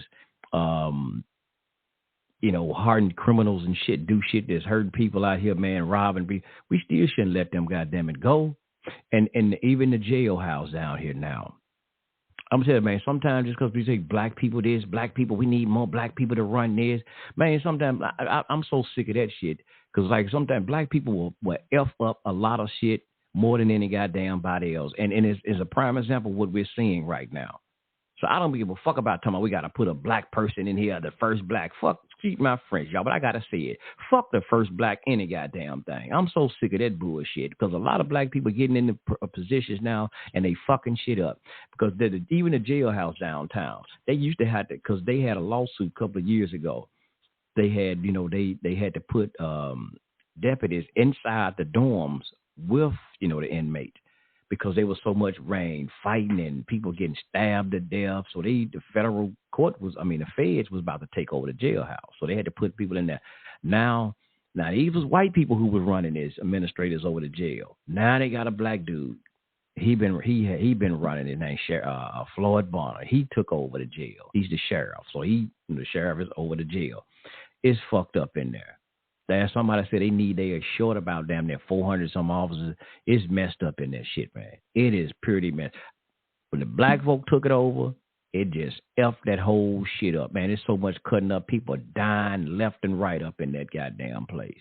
So I don't want to be hearing that bullshit. Man, we need more black people in play. What? More black people in charge to do what? Fuck shit up? And they put them in places where other black people live. These bootleg ass Negroes, I'm sick of them. I'm fucking sick of them. So don't give me that bullshit. Black this, a black man in charge. Some of these black folk ain't shit. And y'all excuse my language, but I got to tell the goddamn truth. Sometimes I get sick of motherfucking black folk. I ain't gonna bullshit you. So don't give me that, sell me that bullshit. Because they all these goddamn coalition of black mayors. And like I said, like some of the people that I listen to some radio stations, like, goddamn, how come y'all didn't call? Oh, damn, why y'all didn't call no mayors from cities to ask them how did they? Because there were some more cities that had high crime rates. How come y'all didn't call them in to help or get some advice? They brought all mayors in from high crime rated ass, piss poor ass cities. Well, when you would have called somebody in that did have a high crime rate and what was going on, and then they implemented something that brought the crime rate down, when you would have brought them in, they didn't want to do that. Because like they were talking about Nashville. Nashville been cutting up, but they didn't bring them in. Why? Because he was white. It was an all black affair. Bullshit. But I just throw that out there, man. It's just fucking ridiculous. Hey, Aria. Yes, sir, bro. You know what? I'm with you on that one. I'd have been in all the black organizations, and like I said before, where you want to do something for black folks, in those black organizations, there's black people that'll make sure you don't do it. Cause trust me, that's why I say I'm done with all the black organizations. They're there to bring your ass down. They ain't there to help nobody out. Matter of fact, I'm gonna tell you something. It's gotten so bad, and I talked about this in my lecture. I don't know. Y'all can look at it on the talk show. It was a lecture I did. Yeshua Jesus versus the inner city. I talked about how black organizations are getting low in numbers. Not just black organizations, not just the black churches, but the ones over there, like the Masonic organizations, the Divine Nine, those organizations, the younger generation are not joining that shit. I'm just saying, they allow people with associate's degrees to join that shit now. So, yeah, Aria, I'm going to put that out to y'all who listening. Black organizations aren't doing too well. Hell, they just, matter of fact, Nation of Islam in my state they bought a building and they shut that shit down. Because they couldn't even afford it, because they can't even get two people in there for a while. Nobody's joining that shit. Yeah, they shut down. They had a building down here. It's crazy. I knew a lot of those brothers, even though I wasn't a part of that nation. Back when I was Muslim, I was visiting that old building, and they moved because they was renting out the building, and then they ended up moving, and they got their own building. You're going low, Dave. Can't hear me? There you go. Moving and getting their own building, and not too long ago, probably about a year ago, a couple of weeks ago, I drove by that new building, and they took the sign down. There ain't nothing there. It's just, they ain't got nothing. They shut the whole chapter down here. Yeah. The Nation of Islam is doing terrible in Virginia. And also, the Israelite camps are coming in and out just like Bloods and Crip gangs. I ain't lying. They got so many Israelites, so many organizations, and they're not denomination. Like, you remember how they used to have Church of God in Christ, Church of this. Yes, sir. Man, church is a non-denomination in the state of Virginia. I'm being serious. You got church for every fucking day. Matter of fact, I said it in my lecture, there's churches that meet in churches. They got church buildings where you might have like 10 different people to meet out that motherfucker. You might, goddamn, y'all all preaching Jesus, but y'all got the same organization in the same building. Maybe y'all need to merge. Yeah, that's how terrible it is. Yeah. State of Virginia black organizations are not doing good. I'm just going to put that shit out there. That is not doing good at all. It is, I'm being so terrible fucking shit. And even with Divine Nine organizations, they used to have, like, for instance, a lot of the Delta and Sigmas and all that, a lot of their chapters, numbers are so low, they suspended them. They're suspending them. And I know this because I have family that's all part of this shit. Me, I don't condone that shit. I don't. But I have cousins and family that went to HBCU, and I'm being serious. They're recruiting out of high schools to join that shit. Yeah. Shit. They're allowing transgender women to join Divine Nine organizations. Oh, yes, sir. Hey, Brother Dave, I'm asking you a question. When you talk about them, are they closing down some of these HBCUs? Because I heard something about in Memphis they was talking about TSU, some funding, but now they kicking some people off the board. Aren't they closing down some of them, brother? Yeah, they are. They are. And I wish Bianchi had stayed on. He know a lot about this shit too. Yeah, they're shutting down a lot of. Ain't nobody dealing with that shit, man. Numbers are low. I'm gonna tell you something. All y'all got to do, and Aria, I notice, some people don't like to research. I do a lot of it. It's legally, you can go to any courthouse in any state and look at the numbers of nonprofit organizations. You can. And the numbers for these organizations are fucking terrible. Excuse my language, but they're fucking terrible. I look at this shit every couple of months. I look at numbers for organizations like active on rolls, and I'm going to tell you something, they lose them by hundreds. Especially in the state of Virginia, shit, fraternities, I look at numbers. They lose them by hundreds yearly. There used to be people used to just drop off rolls for organizations, but shit, they drop it by thousands. Ain't nobody giving a fuck about that stuff no more. Yeah, I'm being serious. Look at the numbers. Look at all you gotta do. Any organization, anybody listening, you can look this shit up. What are the number of people that are on the rolls for different organizations? They're dropping I'm talking about by numbers. They dropping by hundreds, thousands. Yeah. Shit. Yeah. This is some people in the state of Virginia. We got synagogues that are just being abandoned. Yeah. Because they're foreclosed. There ain't nobody going. Shit. Probably 1 or 2 old people joining, and that's it. Yeah. Shit. Nobody joining that shit no more. Yeah.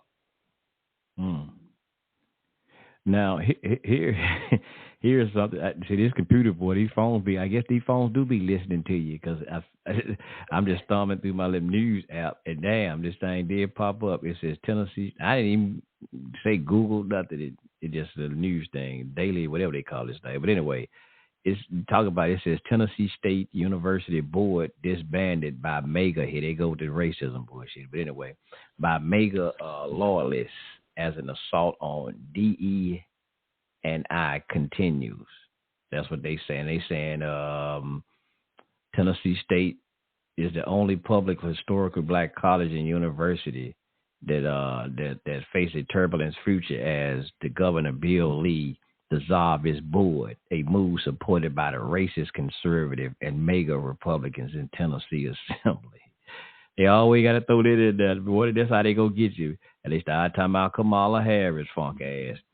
But yeah, and Justice, I'm just looking at something. You want a job making $20 an hour? You can move to West Memphis, because they got a job fair right now. They getting ready to open up the Family Dollar warehouse, and they need what was it? I think it was 400. I think it said damn near 400 employees, and they starting off at $20 an hour. So there you go, right there. Start in the dough, $20 an hour. Yep. Wow. You know, I hate Philly now. You know, I'll consider, but your city ain't no better than mine as far as the crime. This West Memphis. This ain't Memphis. This across the bridge. This a little country ass town. Well. Oh, it's better over there. I still make more than 20 hours an hour right now. I make more than 20 already, so I ain't for me. I'm talking about for the people who need to live on a livable wage. Because I make more than $20 an hour. Go find a goddamn job that's paying more. That's it. I make more than 25 hours. I make more than 20. I'm good. I'm just talking about the people who don't have it. Go find a job that could pay more. Like I said, they chose that. Like when I went to them place, they told me they was like when I first started, I ain't have shit because I knew my background and all that. When they told me, hey, well, this job only paying it was going to the garbage company one time. Hey man, that job only paying $7.25 an hour. I was like, well, fuck it, I need it. Let me go. I go because a lot of people they didn't want to go because they didn't want to deal with the guy. I like, hey, shit, I go. Hell, I heard him raise my hand and went out there. But hey, I needed the tea. You know what I'm saying? Hey, what they say, some beat none. So I went out there and I worked for it. So like I said, I'm fighting for they're a fair not rounding wage for up the American people, making them. This is not a fair China. wage for the American people. That's all I'm fighting for here. Now what's this? This is not North Korea where they make you. In North Korea, you can't go and pick your goddamn career. I think I'm hoping I'm saying that right. North Korea. They can't. You don't choose. They choose your job for you. Your goddamn, when you born, your job is already picked out for you. You can go pick where you want to go, where you want to work for. That's why I said, if that's not for you, you can go somewhere else. And I agree they're hiring to make but money. everybody can't do everything, and it takes people to make the world go round. Find that's an excuse, man. Go find what you can do, what you're qualified to do. You know what? That's why I keep on saying, and I got to utilize this, and I got to say this, like they say, as a living testimony. And now, and this ain't no braggadocious shit, because some people you probably be ashamed to say it, bruh. I can get my black ass out here and do it. I got all these goddamn felonies on my jacket that they try to damn near hold you against. I don't have a fucking high school diploma. I don't even have a fucking GED. I don't have a junior high goddamn it diploma. But, bruh, how the hell I can get my ass out here and I can do it? I don't make no goddamn minimum wage now. I ain't making no way up there. But I do make double digits. And it ain't no goddamn $10 an hour.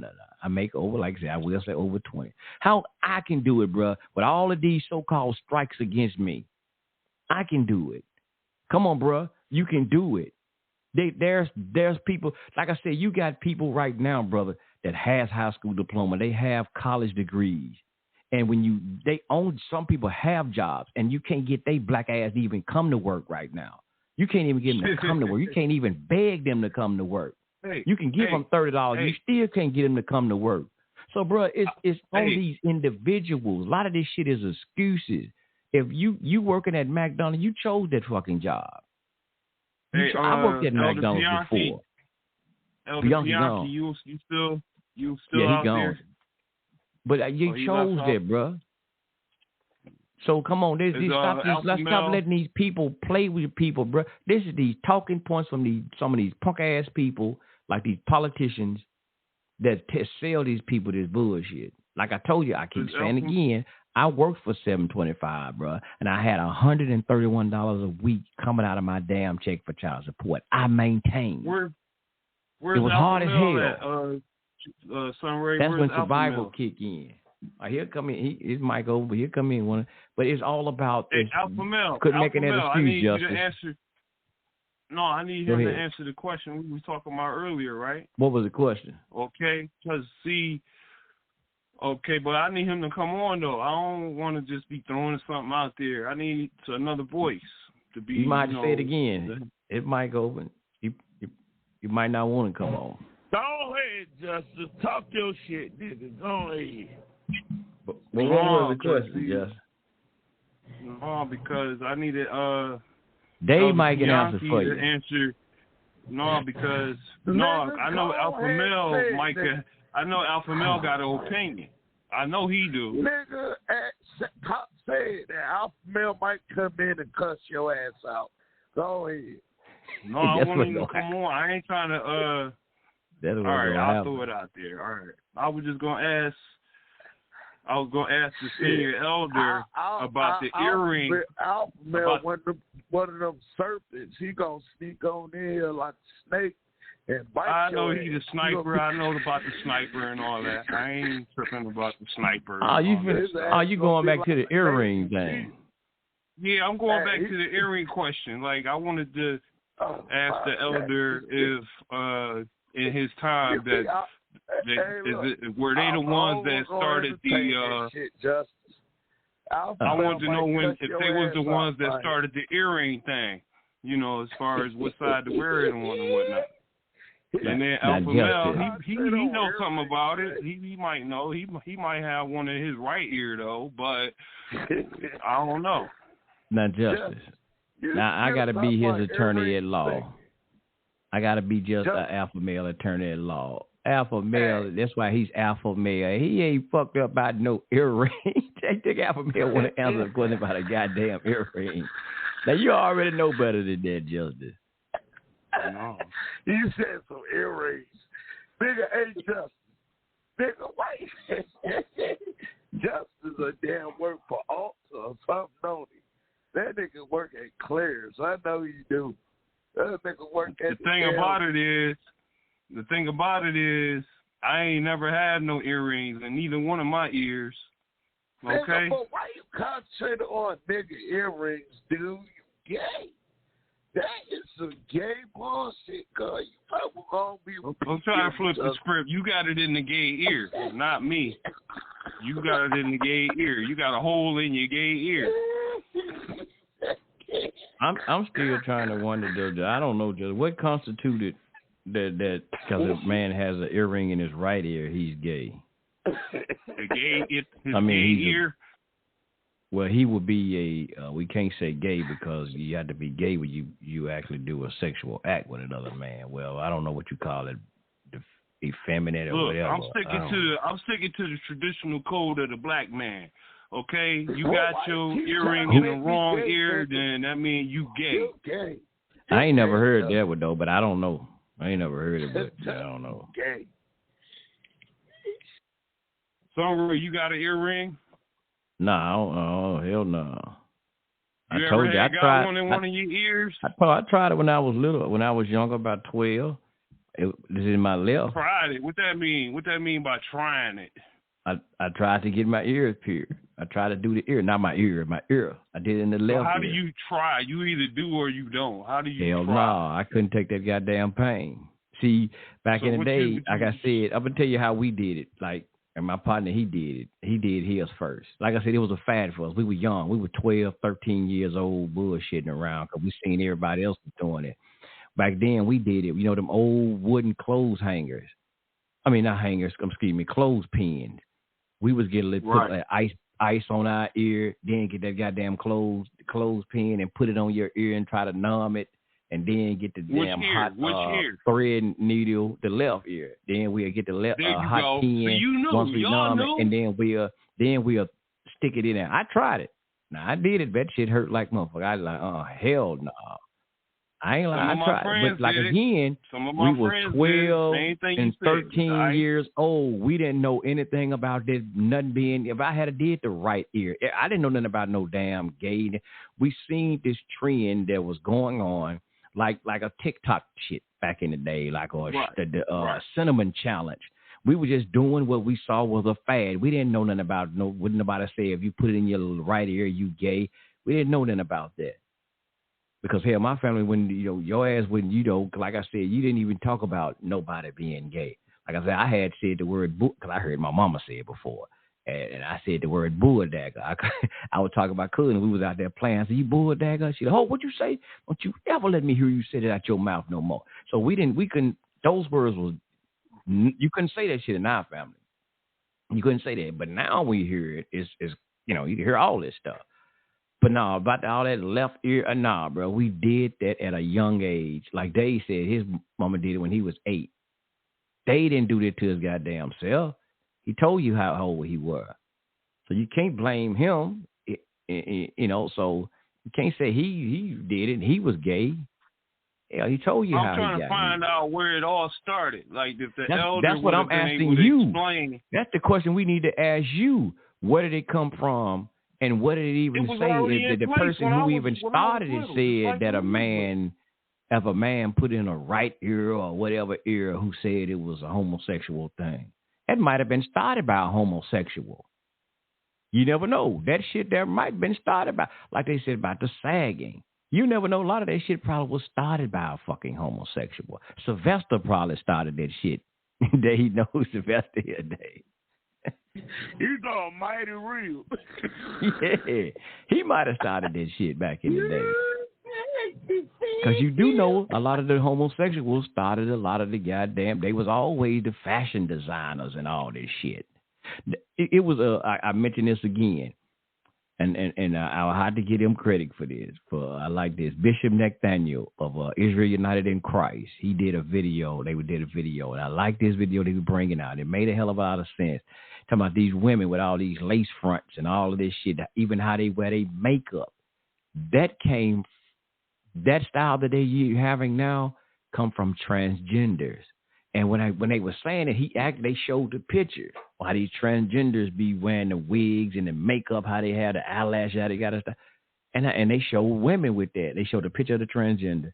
They showed the women, and I was like, I be damn, showing the hell, a drag show. And some of these women now, you see them with these hairstyles and shit. Some women look like transgender. I mean, real women now, but they look like fucking transgender because of the hairstyles, the wig, the lace fronts, the eyelashes, because they get this shit, the makeup stylists. Because you look at a lot of them, what was it? Back in the days, I used to be sitting there watching this shit with my wife. When I think it was Atlanta Housewife first started. I think that was Atlanta Housewife. One of them. They had two homosexual dudes on the show, and a lot of these, they were makeup artists and shit like that. So you see a lot of, so that made sense when he was saying it does, because a lot of them, they were the makeup artists. So yeah, so a lot of women now, they got hairstyles they got and shit from homosexuals. Jody Watley, y'all remember Jody Watley with Shalimar? Mm-hmm. The dude, what's his name, Brother Dave? Help me out. Jeffrey Daniels. What's his name? What was his name? Dave? Yeah, Dave, Jeffrey Daniels. That's his name. Jeffrey Daniels. Talking about Dance Electric. That was her husband. No, not him. Hold on, I might be talking about the wrong one. Hold up. I might be talking about the wrong one. That was her the dude. No, I'm talking about this dude here was her hairstyle. No, he ain't her husband. The dude here was gay. He was a hairstylist. He came out, he was a hairstylist. Then he started dancing on Soul Train, but then he came out with his own album too. What was his brother name? You know what I'm talking about? Shalimar. Talking about Jermaine Stewart. Was it Jermaine Stewart? You talking about his made a song? We don't have to take our clothes off. Was he the one, her hairstylist? Yeah. No, because this dude, whoever this dude was, this dude here, he started off, he was on Soul Train with them, because they all started off on Soul Train. Yeah. But he was her hairstylist. Jermaine Stewart. Let me mute myself and look it up right fast. Jermaine Stewart, he said so. We don't have to take our clothes off to have a good time. No. We could dance at a party, and he died of AIDS too. He was going with Magic Johnson. That's who Magic Johnson caught the monster from. It's Jermaine Stewart. Yeah, I'm trying to find it, man. I forgot the dude's name, but yeah, anyway. But yeah, I'm just. Jermaine I know he. Stewart, that's his name. That was. He was the one. Yeah, he was one that gave Magic Johnson the monster. Yeah, because I just remember it might have been you, right? Because I know they said that he was her hair, whoever this guy was, he started off as a hairstylist. So that's why I'm just going back to that part. That's where a lot of these women get this shit from now, from these trends and these drag shit. Who was it? Hey, you know who he looked like? Who was it? Justice girl from Michelle Obama.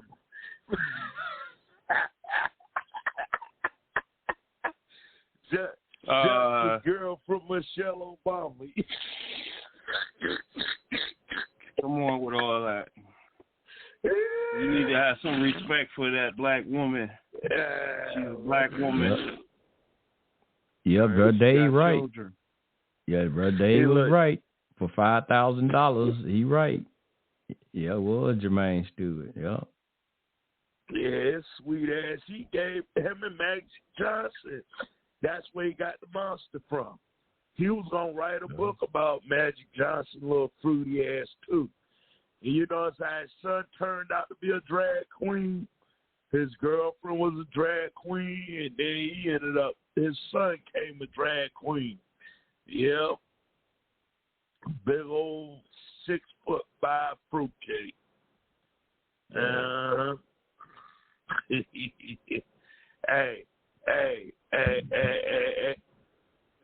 Hey, Justice, you gotta realize, man, these guys is terrible. Them Democrats, you gotta let them go. They fruity as hell. Yeah. Yes, sir. Man, and that damn dude that and they were looking at that, the dude that started this whole visibility shit. It was I don't know what that hell. I guess it was a dude. That mud looked just like the damn the Penguin. You know, Penguin on Batman. He looked just like that. That's an ugly mother sucker. God damn, but it's. I don't know if that was a dude. Every day we're trying to figure out, is that a dude or is it a woman? We don't know what the fuck that thing is. That's a pitiful. Hey. Yeah, peace to the brother out from here. No way, OG. I hear you, OG Alpha. No Fat Albert. Fat Albert.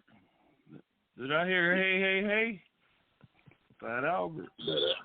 But yeah, Brother Pianki, I mean, he knocked that shit out the park. Matter of fact, it's funny because I think we dialed in at the same time, you know, because we just want to explain the same shit. So I'm not going to repeat everything he said, but he was right on point. But the only thing I say to add to that is, like, you can't see the secret tax. So, you know, the secret tax is the extra money on top of, you know, everyday groceries, gas, utilities. They slip them in. They call them like little service fees or all that kind of stuff. But yeah, that's the secret tax. So if they give you $25 extra, trust me, they're taking 22. You just don't know it. You don't see it. So. But yeah, he was right on point. I couldn't really add nothing to that. Yes, sir. Yeah. And you made me think too, African. Remember it was a while back, people were talking about leaving California because they were talking about they couldn't afford to stay out there because shit was so high. And then now you want to jack it up, you know, constantly pretending you helping the people, but jack them out minimum wage $20. Shit, you think it's higher than California. Well, they might be doing them a favor because, you know, California is about to slip off into the water. It ain't going to last a whole lot longer. You know, matter of fact, the people in the know that have money, they're already getting rid of their properties and all their investments in California because they see what's happening. Yes, sir. Yeah. So, I don't blame them. Yeah, but to your point, you know, these people, we'll call them business owners, right? Yes, sir. It's their business. It's theirs. You want to work for them. You fall into an agreement. And like you said, if it ain't enough, you know, go somewhere else. Or even better than that, you can start your own business. It don't take a lot of capital. It don't take a lot of know-how. Starting a business is just as simple as you see them little kids out there selling Girl Scout cookies and lemonade. I mean, start there. I mean, you'd be amazed at how much money you could make just if it's yours, and it could be some bullshit, and you'll still come off nice. Yes, sir. You know? So you can't tell somebody else that owns some shit how to run it. I mean, go start your own shit and run it. Yeah, you got to give all your money away. You know, and like Pianki said, I mean, shit, you got shareholders and shit. I mean, think about it. When I was cutting grass, and this was a while ago, I mean, I had to have a couple $1 million just in insurance. You know, whether I had 1 employee or 15 employees. Damn. You know, so yeah. So every time you think you know, bumping up, shit, the devil right there to take interest. Damn, but you know, there's one thing missing, and that's that people don't know that they put this in law where, okay, if it's a franchise that owns more than 60 establishments across the country, then they are the ones that are geared towards having to pay the $20, wage. So that's all it is. It ain't everybody or mom and pop stores. It's only the real big corporations that they're kind of putting this towards. Right. And you know the worst thing about that? Big corporations don't pay taxes. So if you increase the wages, you're only hurting the employees. Because everything. Yeah, that doesn't make sense. Because if you got way more money going in your account, then how is that hurting the employee? Because you can always show a loss and get money back from the government. You can't always do that anymore because they changed the tax code and there's no getting around. There's a lot of those tricks and things that you used to be able to do, you can't do anymore. Large corporations don't pay taxes. They never have. Okay, so then they're not going to lose by paying these people this money. They can actually afford to pay them more than that, but they only asking them to pay them $20. They really can afford to pay them more. The employee is going to lose because guess what? Like Pianki said, see, if you would just listen, so they give you $20 an hour. Now all of a sudden you can't get full time. You can only work for 4.5 hours, 5 hours, 20 hours a week. You know, now they're looking to replace your ass with a robot. So I mean, it's not true. Again, they need every worker in every position at every hour that they need them. Now, you can do some cutbacks, but you can't do extreme cutbacks because then you don't have enough people to fill the spots that you need. So you're going to try to do things to cut, to save here and there, but you're going to see in the long run, it's not going to do you any good to do that. You might as well just pay the people the money instead of trying to cut everything. You're only cutting your own self when you do that. No, it's a collective. Everybody gonna suffer, and mainly ain't nobody gonna suffer. Mainly nobody gonna suffer by making more money. That doesn't make sense. If you want to make more money, make better choices. That's all. That's it. That's it. And just I would advise you start a business. Start your business, and then you'll understand business. Then you'll truly understand business. You're not gonna give all your goddamn money away because you work. That's that. Like I said, with you talking all that, you talking that socialist goddamn talk. You don't give all your shit away. Like I said, because there's a lot more and goes involved in it. Like I said, like Pianki talk about, you got help, you got insurance, you got to deal with. You got to pay health insurance on all the people. Like Alphamel said, you got to be licensed and bonded. All of this stuff you got to do, man. Like you just think because I'm just paying y'all employees a salary. I still got to buy product. If I only got 5 or 10 employees, I don't have to pay them $20 an hour. I'm talking about the people who are under those corporations that are making in millions and billions of dollars a year, and that's profits. And so that profit is not being shared with you don't know employees. all of it is profit. We don't know what's all profit. You can like look Amazon. Amazon don't pay. They claim Amazon don't pay taxes. Okay, but look, every year they make profits on what they made for the year. So you could check the big companies that have to pay the $20 that have more than 60 stores across the country. But look at just look at Amazon. You said again, Amazon don't pay taxes. But look how Amazon employs so many people, and look how he's constantly expanding, giving more people opportunities and giving them jobs. But they're giving them $20 an hour at the same time. And then don't they something about they have something they was helping people get college shit with colleges and stuff. They give them a chance to get a little education and further their career. Okay, so you want them to just give up all the money, all the profit they get? So damn, I can't leave my children nothing. My children, okay, I gotta make a little money. That's why people talk about retirement. They were talking about retirement. Money. They would talk about retirement today. Yeah, hold on, but the guys at work, they was talking about retirement today. You know, they was asking, was it like 70 years or 60? You think about that. I know rich people don't think about no goddamn. I don't know. I ain't rich, so I don't know. But I was just thinking. This is what I was thinking. I was like, man, you know what?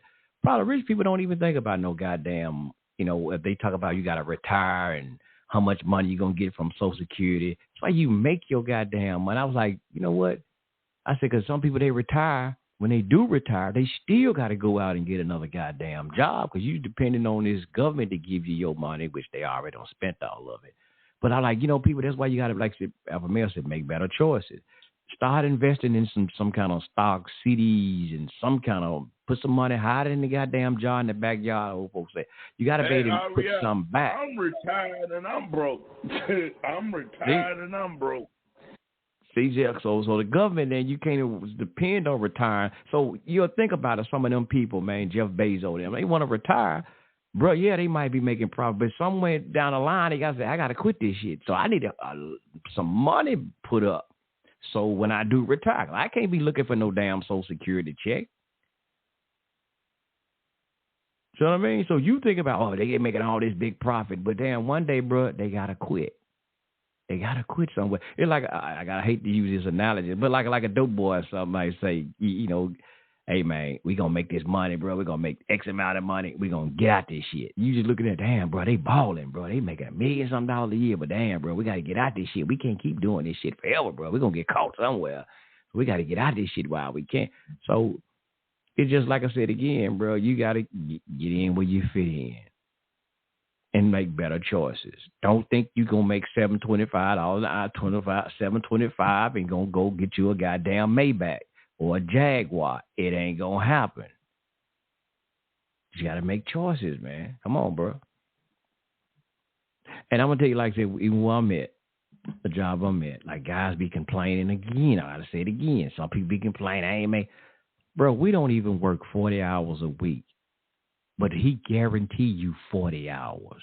You can go in there, motherfucker, work 25. I have done it before. I work 25 hours a week. The man still will pay you 40 hours, guaranteed. We don't know nobody up there work by 40. Don't nobody work 40. You might. When we had with the ice storm not too long ago, I had like 40. Did 2 hours overtime. Other than that, bro, I might get close to 35 hours of what? He guarantee you 40 hours a week. 40 hours. Check out this stat. So he giving you goddamn money that you ain't even working for. But you still got people complaining about, hey, he ain't paying, ain't making enough. What the fuck else do you want? What else they gonna give you 40 hours and you ain't working 40 hours? Come on, man. But you'll always notice the people that complain never took the time to learn, you know, how business is run, you know, all about tax laws, tax codes, all the shit that comes with running a business. Because if you ask any of them anything about running a business, they have no clue. Man. And Alpha Male, that's funny you said that. It made me think when they were talking about when Trump, he don't pay taxes. I'm like, shit, I wish I know how to do the shit he's doing. I won't pay no goddamn taxes either. Well, they say that, but they don't go as far as to say that no politician actually has a job. No politician pays taxes. They're just welfare recipients. I mean, it's like what they call selective prosecution. Yeah. I can make it look bad when you're doing it, but it's gonna look good when I'm doing it. That's some dumb shit. So you mean rich people don't pay taxes? Yeah, so you mean Nancy Pelosi, all them didn't pay taxes either? That bitch ain't had no job. She's an inside trader and she don't pay no taxes. Damn. You want to talk about people sitting on their ass and do nothing. Shit, take your ass to any government, USA. Yep. So, it's just like I say, selective prosecution. Yes, sir. Yes, sir. But yeah, man, we gotta, like you said before, even with investments, it's like we don't take time. Like you said, retirement is no more. Nobody's gonna get a pension from a job that ain't over, I'd say, damn near 60. It just don't exist no more. So you got to think smart about the small amounts of money you get. As far as tax shelters and where you can put money pre-tax.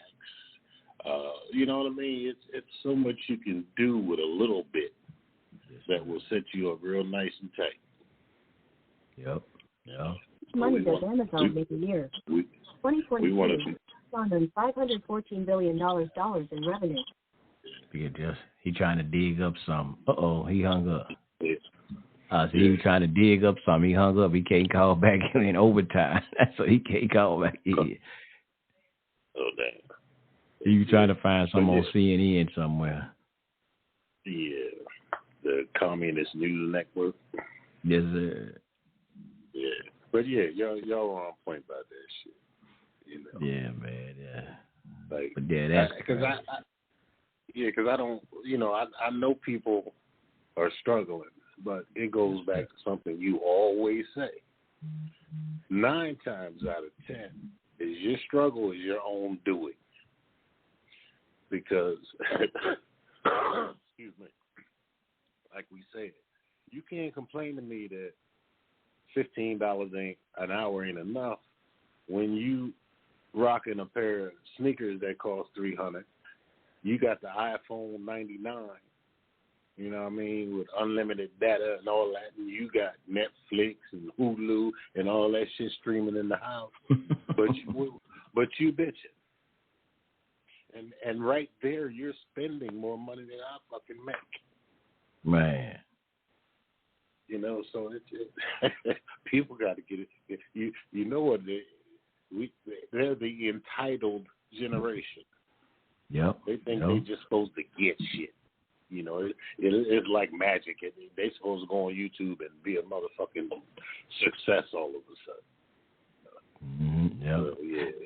And I like this. I like what you said, Alpha, because you see people on welfare. When so many women on welfare, and they getting hell, they dress better than some of us. Goddamn, getting WIC and all that shit and vouchers.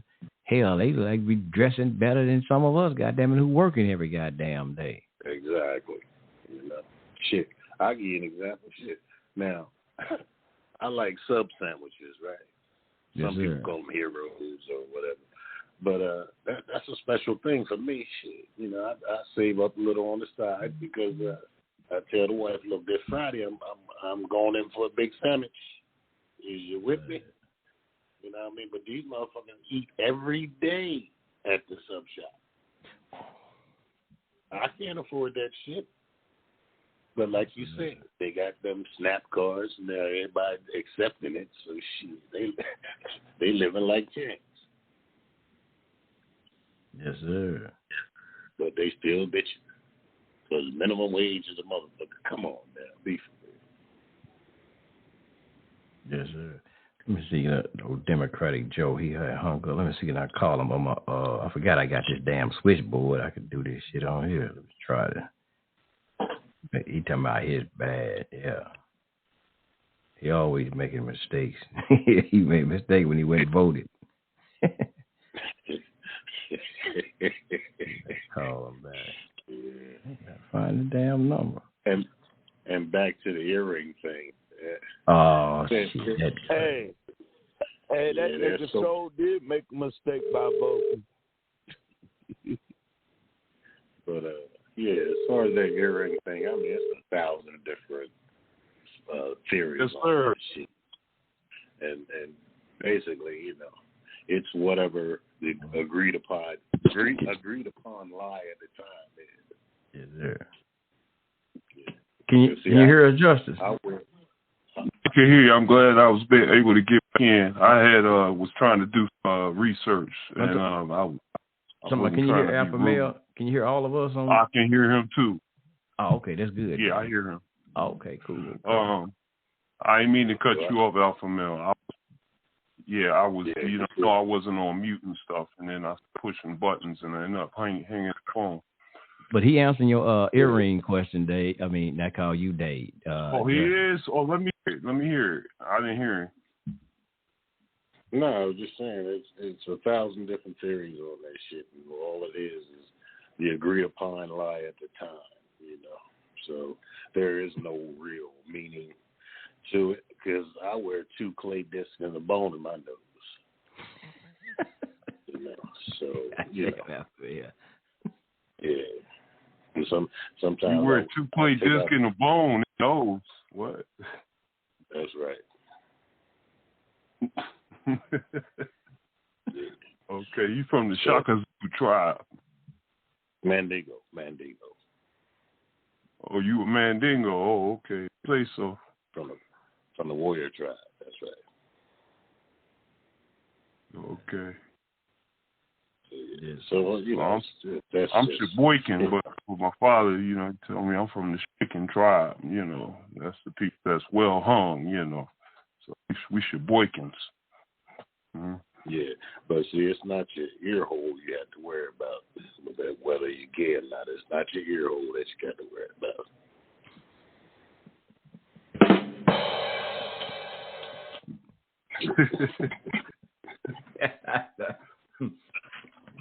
Justin didn't get it down. No, look, I'm going back to the truth again, because that's all I am. But I'm to deal with what I was researching about the profits that Amazon, the company, made last year. And, this talks about 2022, and Amazon earned $514 billion in revenue, and out of that, $225 billion was a net profit at a 14.1% increase from the previous year. So they can't afford. They can afford. See, that's why he does $20 and $23 hours, depending on where you live, maybe even more, to work for the Amazon company making deliveries, or even working at the warehouse packaging and then the shipping and doing whatever they do. So they pay them a very livable wage, and these people don't have to go out and look for a second job, not unless they want to. After their shift is done, so that makes them. What are they missing? The reinvestment. So they can tell you how much profit they made, but they don't tell you that Amazon bought a whole shipping company that's complete with trucks, airplanes, and ships. So when you reinvest your profits, you're not showing a profit, actually. There you go. Well, every year their profits increase. So, I read that about how much they made. But their size increases every year, too. It's just called, reinvestment. You reinvest in yourself, It's kind of like I do with my money. I reinvest in me. You know what I'm saying? So it's not like I just got money laying around. I'm reinvesting in myself. The same with large companies. So if you start with one truck, now you need 2 trucks. You got 2 trucks, more customers, now you need 3 trucks. It's a never-ending cycle. There you go. Yeah. So Justice, go look up and see that money that he, some billions. Ask him what did he ask Google, what did he spend it on? Or did he keep it, put it in the piggy bank? See that, like Alpha Male making an excellent point. Yeah, just because he made that profit, hell, he rather turn around and reinvested it. Yeah, he made a profit. And that's how you do in business.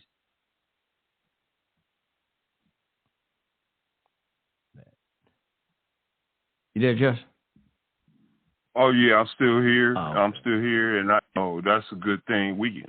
I come on to try to do all of that, but I was just going to check different things. So there may be something to what Alpha Male is saying about it, but overall, they're grossing in billions of dollars in profit. It ain't no joke. I mean, you're talking billions and billions of dollars.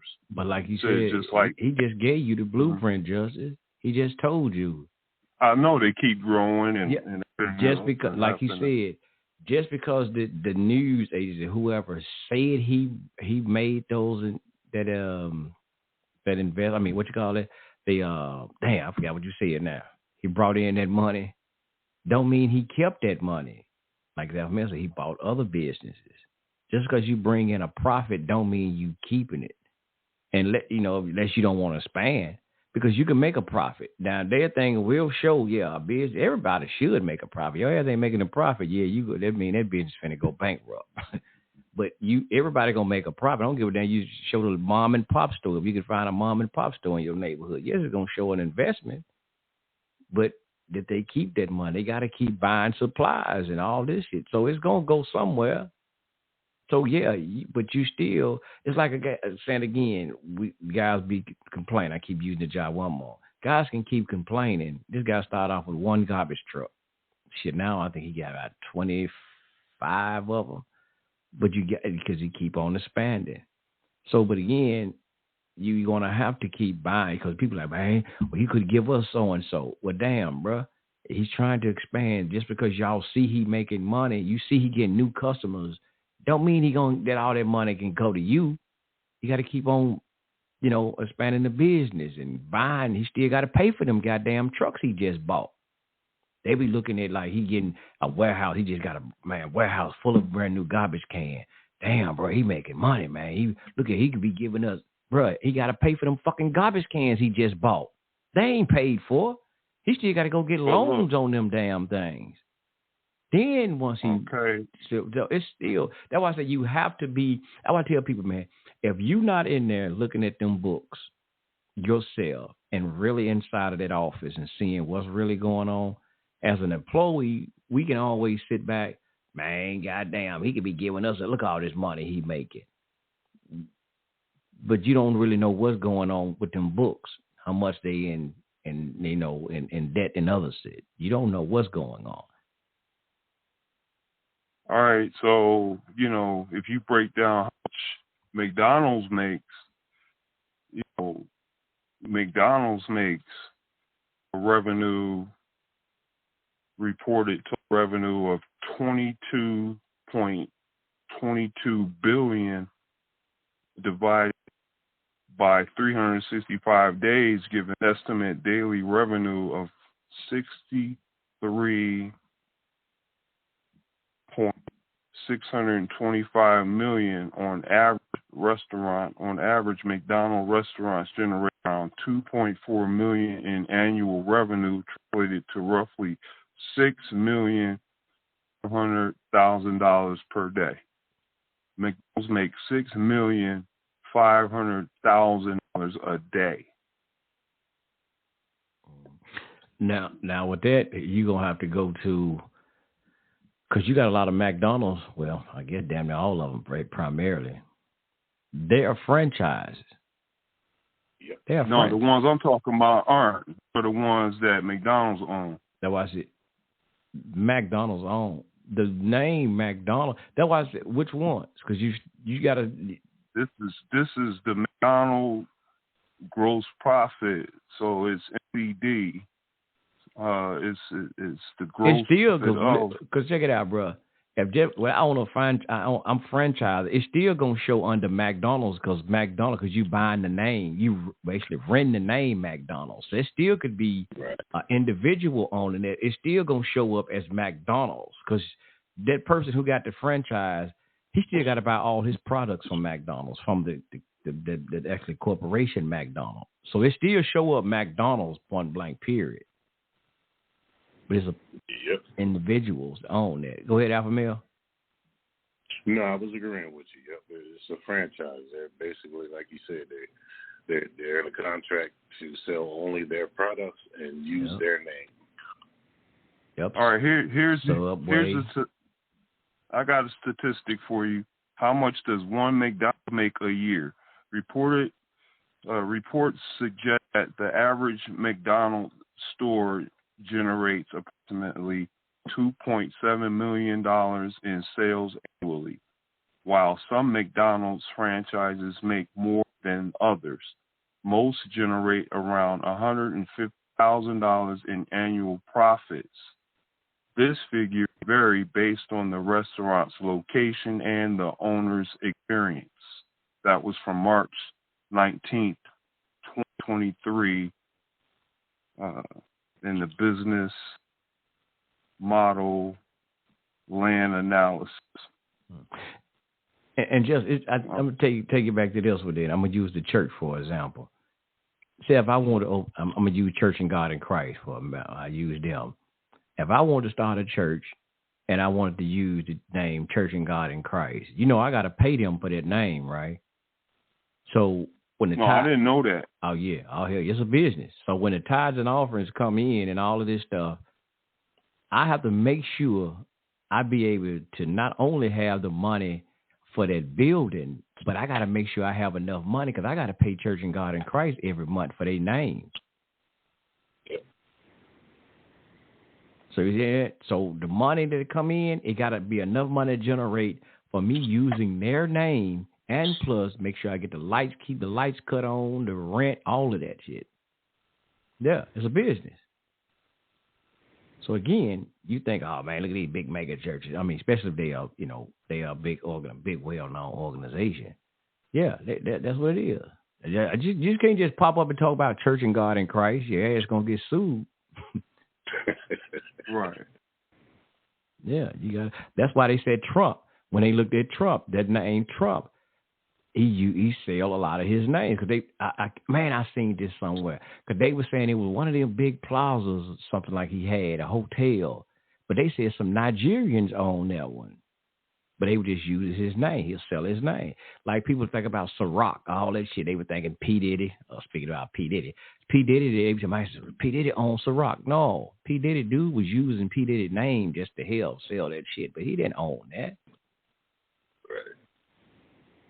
So, yeah, it's a lot of shit, man, with business. People got to, the average person be thinking about these people got money. They need to be paying us. Hey, bro, but you don't never know what the hell they got to pay first in order to pay you.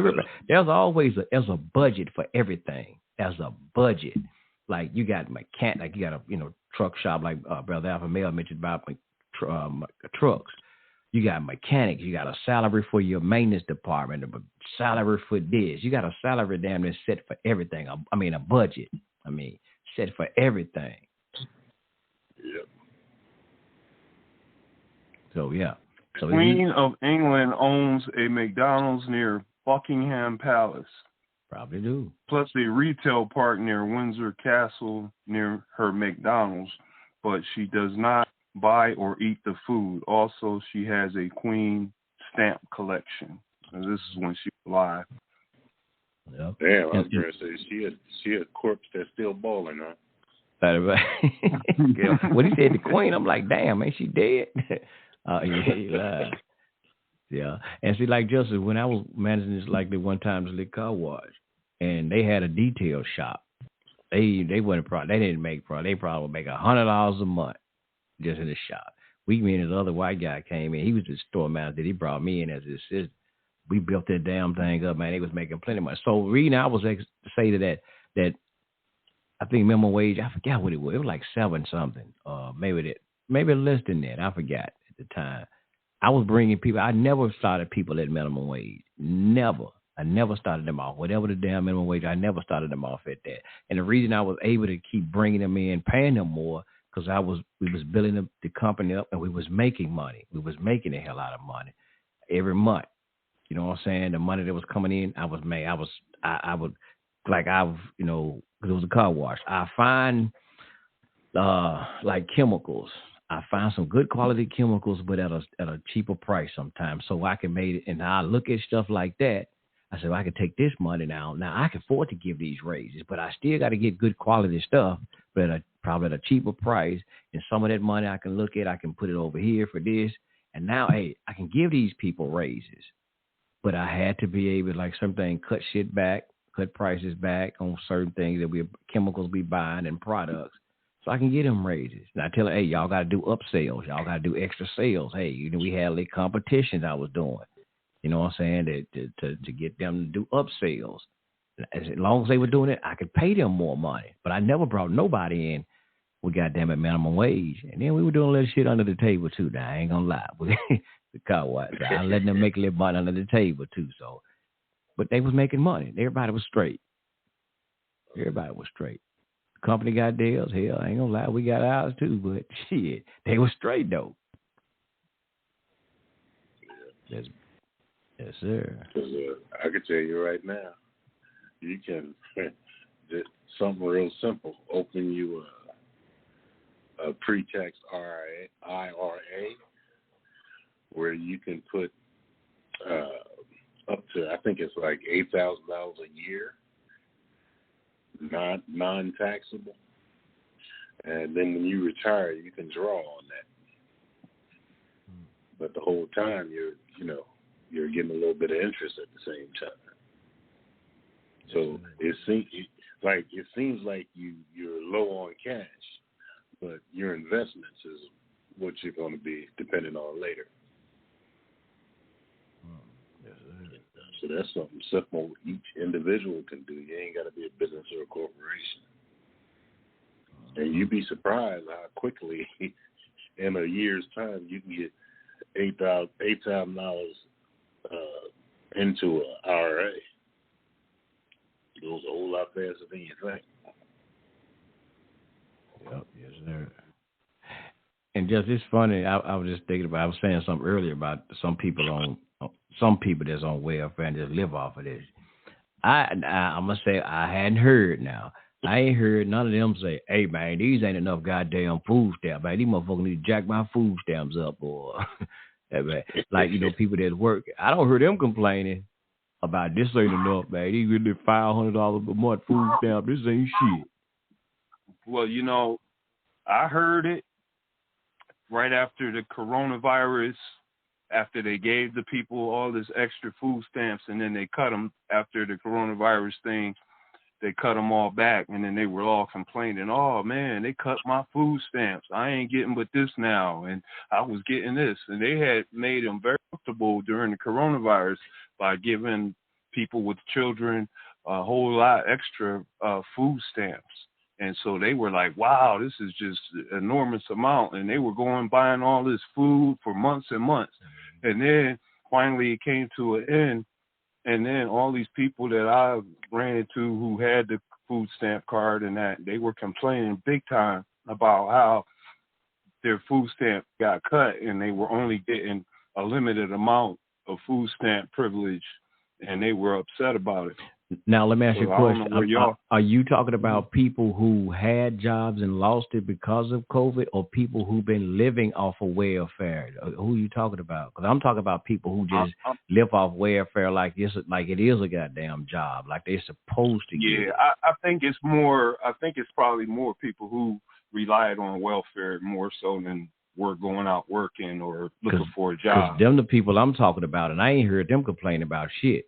Like I can understand. Like my aunt, she was working. She used to work and she had to stop and retire because she had what you call a copper tone in her hand, and now she put into the piggy bank That's why I like to say she put into the piggy bank by working, but they tried to give her like $9 a month goddamn food stamp. Like she's like, man, y'all can keep that shit. Now somebody like that you can understand because you put into the piggy bank. These people ain't put shit in.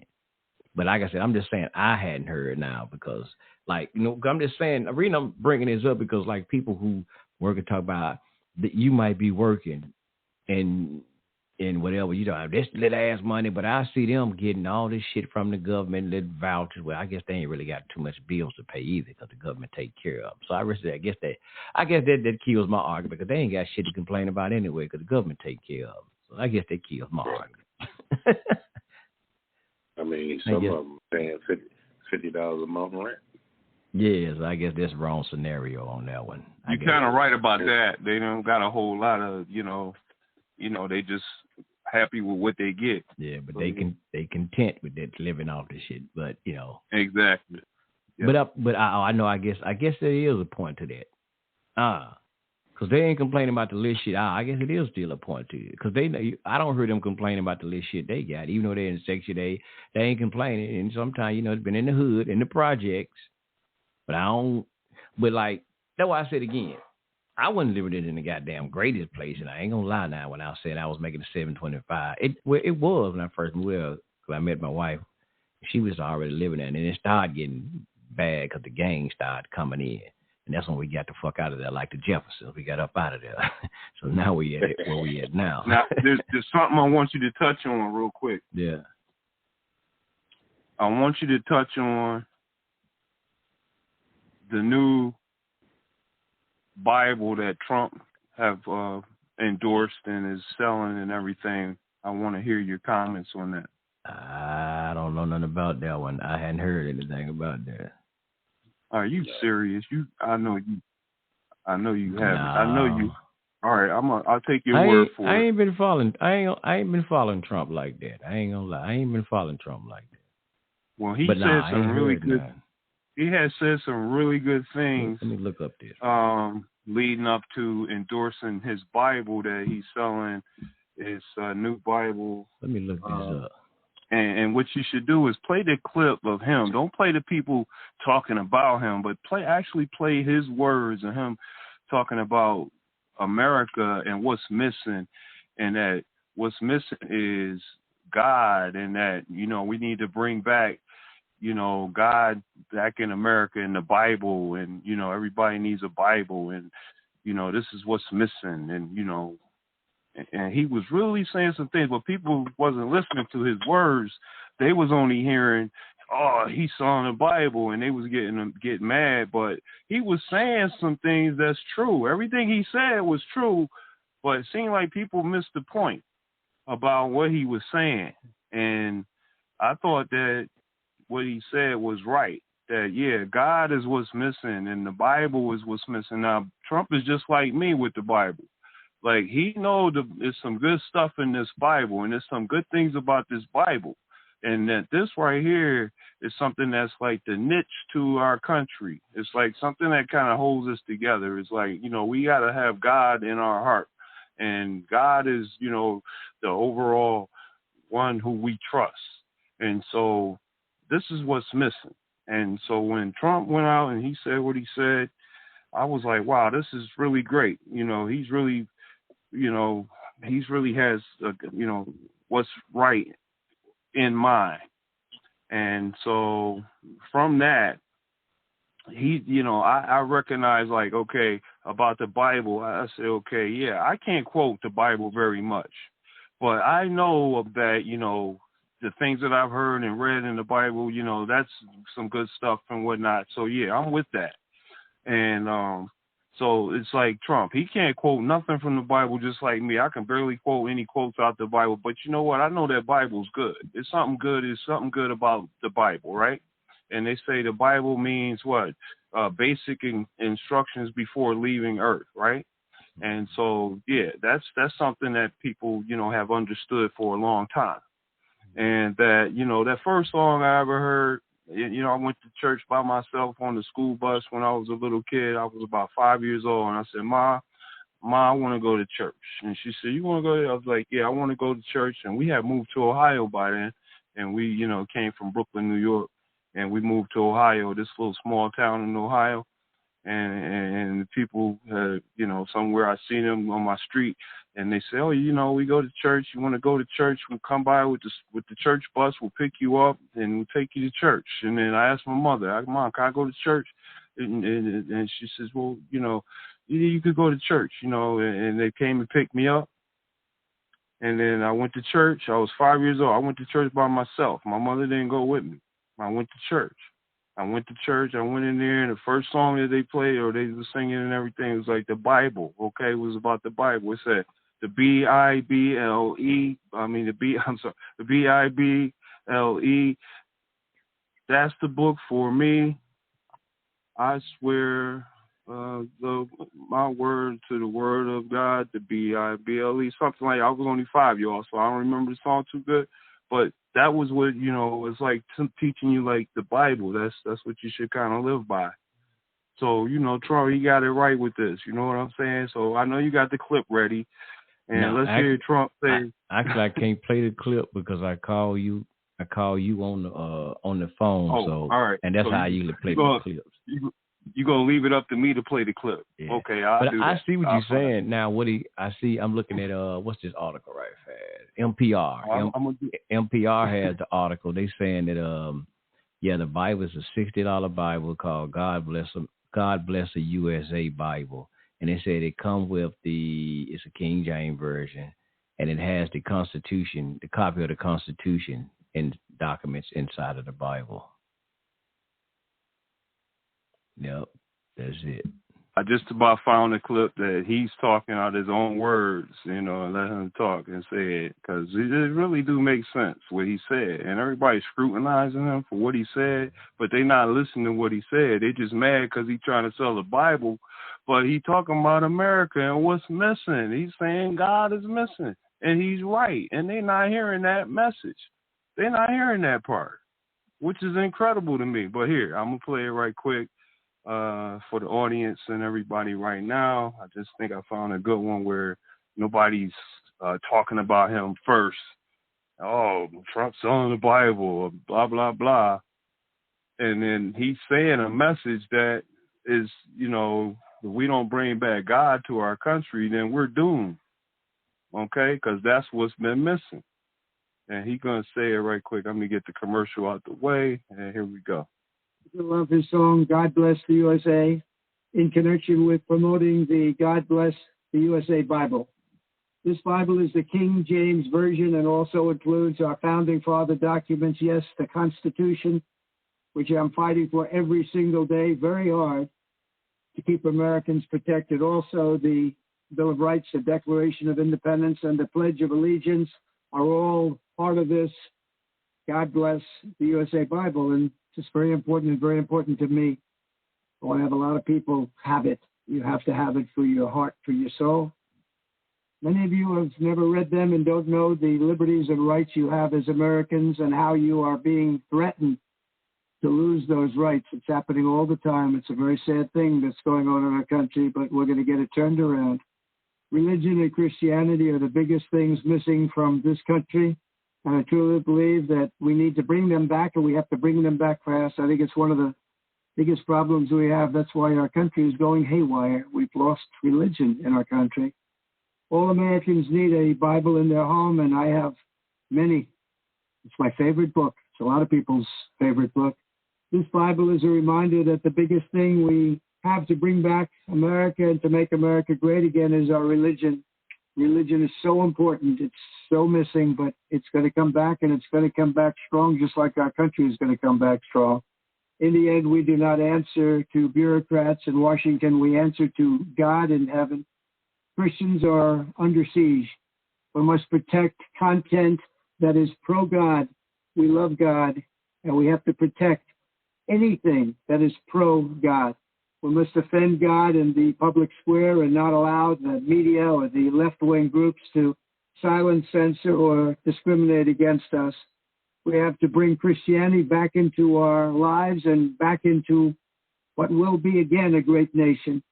Our founding fathers did a tremendous thing when they built America on Judeo-Christian values. Now that foundation is under attack, perhaps as never before. What can we do? Stand up, speak out, and pray that God will bless America again. I'm proud to endorse and encourage you to get this Bible. We must, America, pray again. Pray, get educated, get motivated, and stand with me and the legions of Americans asking God to bless our great nation, to bring our great nation back, and to make America great again. I'm proud to partner with Lee in this offering. He's a very special man, both as a talent, but maybe even more so as a human being. He's very, very special. And I think you all should get a copy of God Bless the USA Bible now and help spread our Christian values with others. There you have it.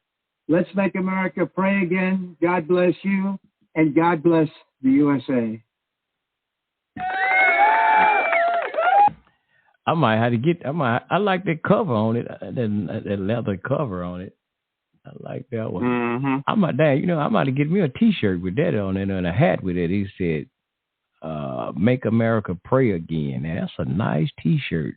But they said merch. That's a nice shirt there, man. Make America Pray Again. Yeah. That's it. But but I would like that because it said they have like the Constitution and all of that, and learn your rights. I seen another. If I had some money, I'd buy one.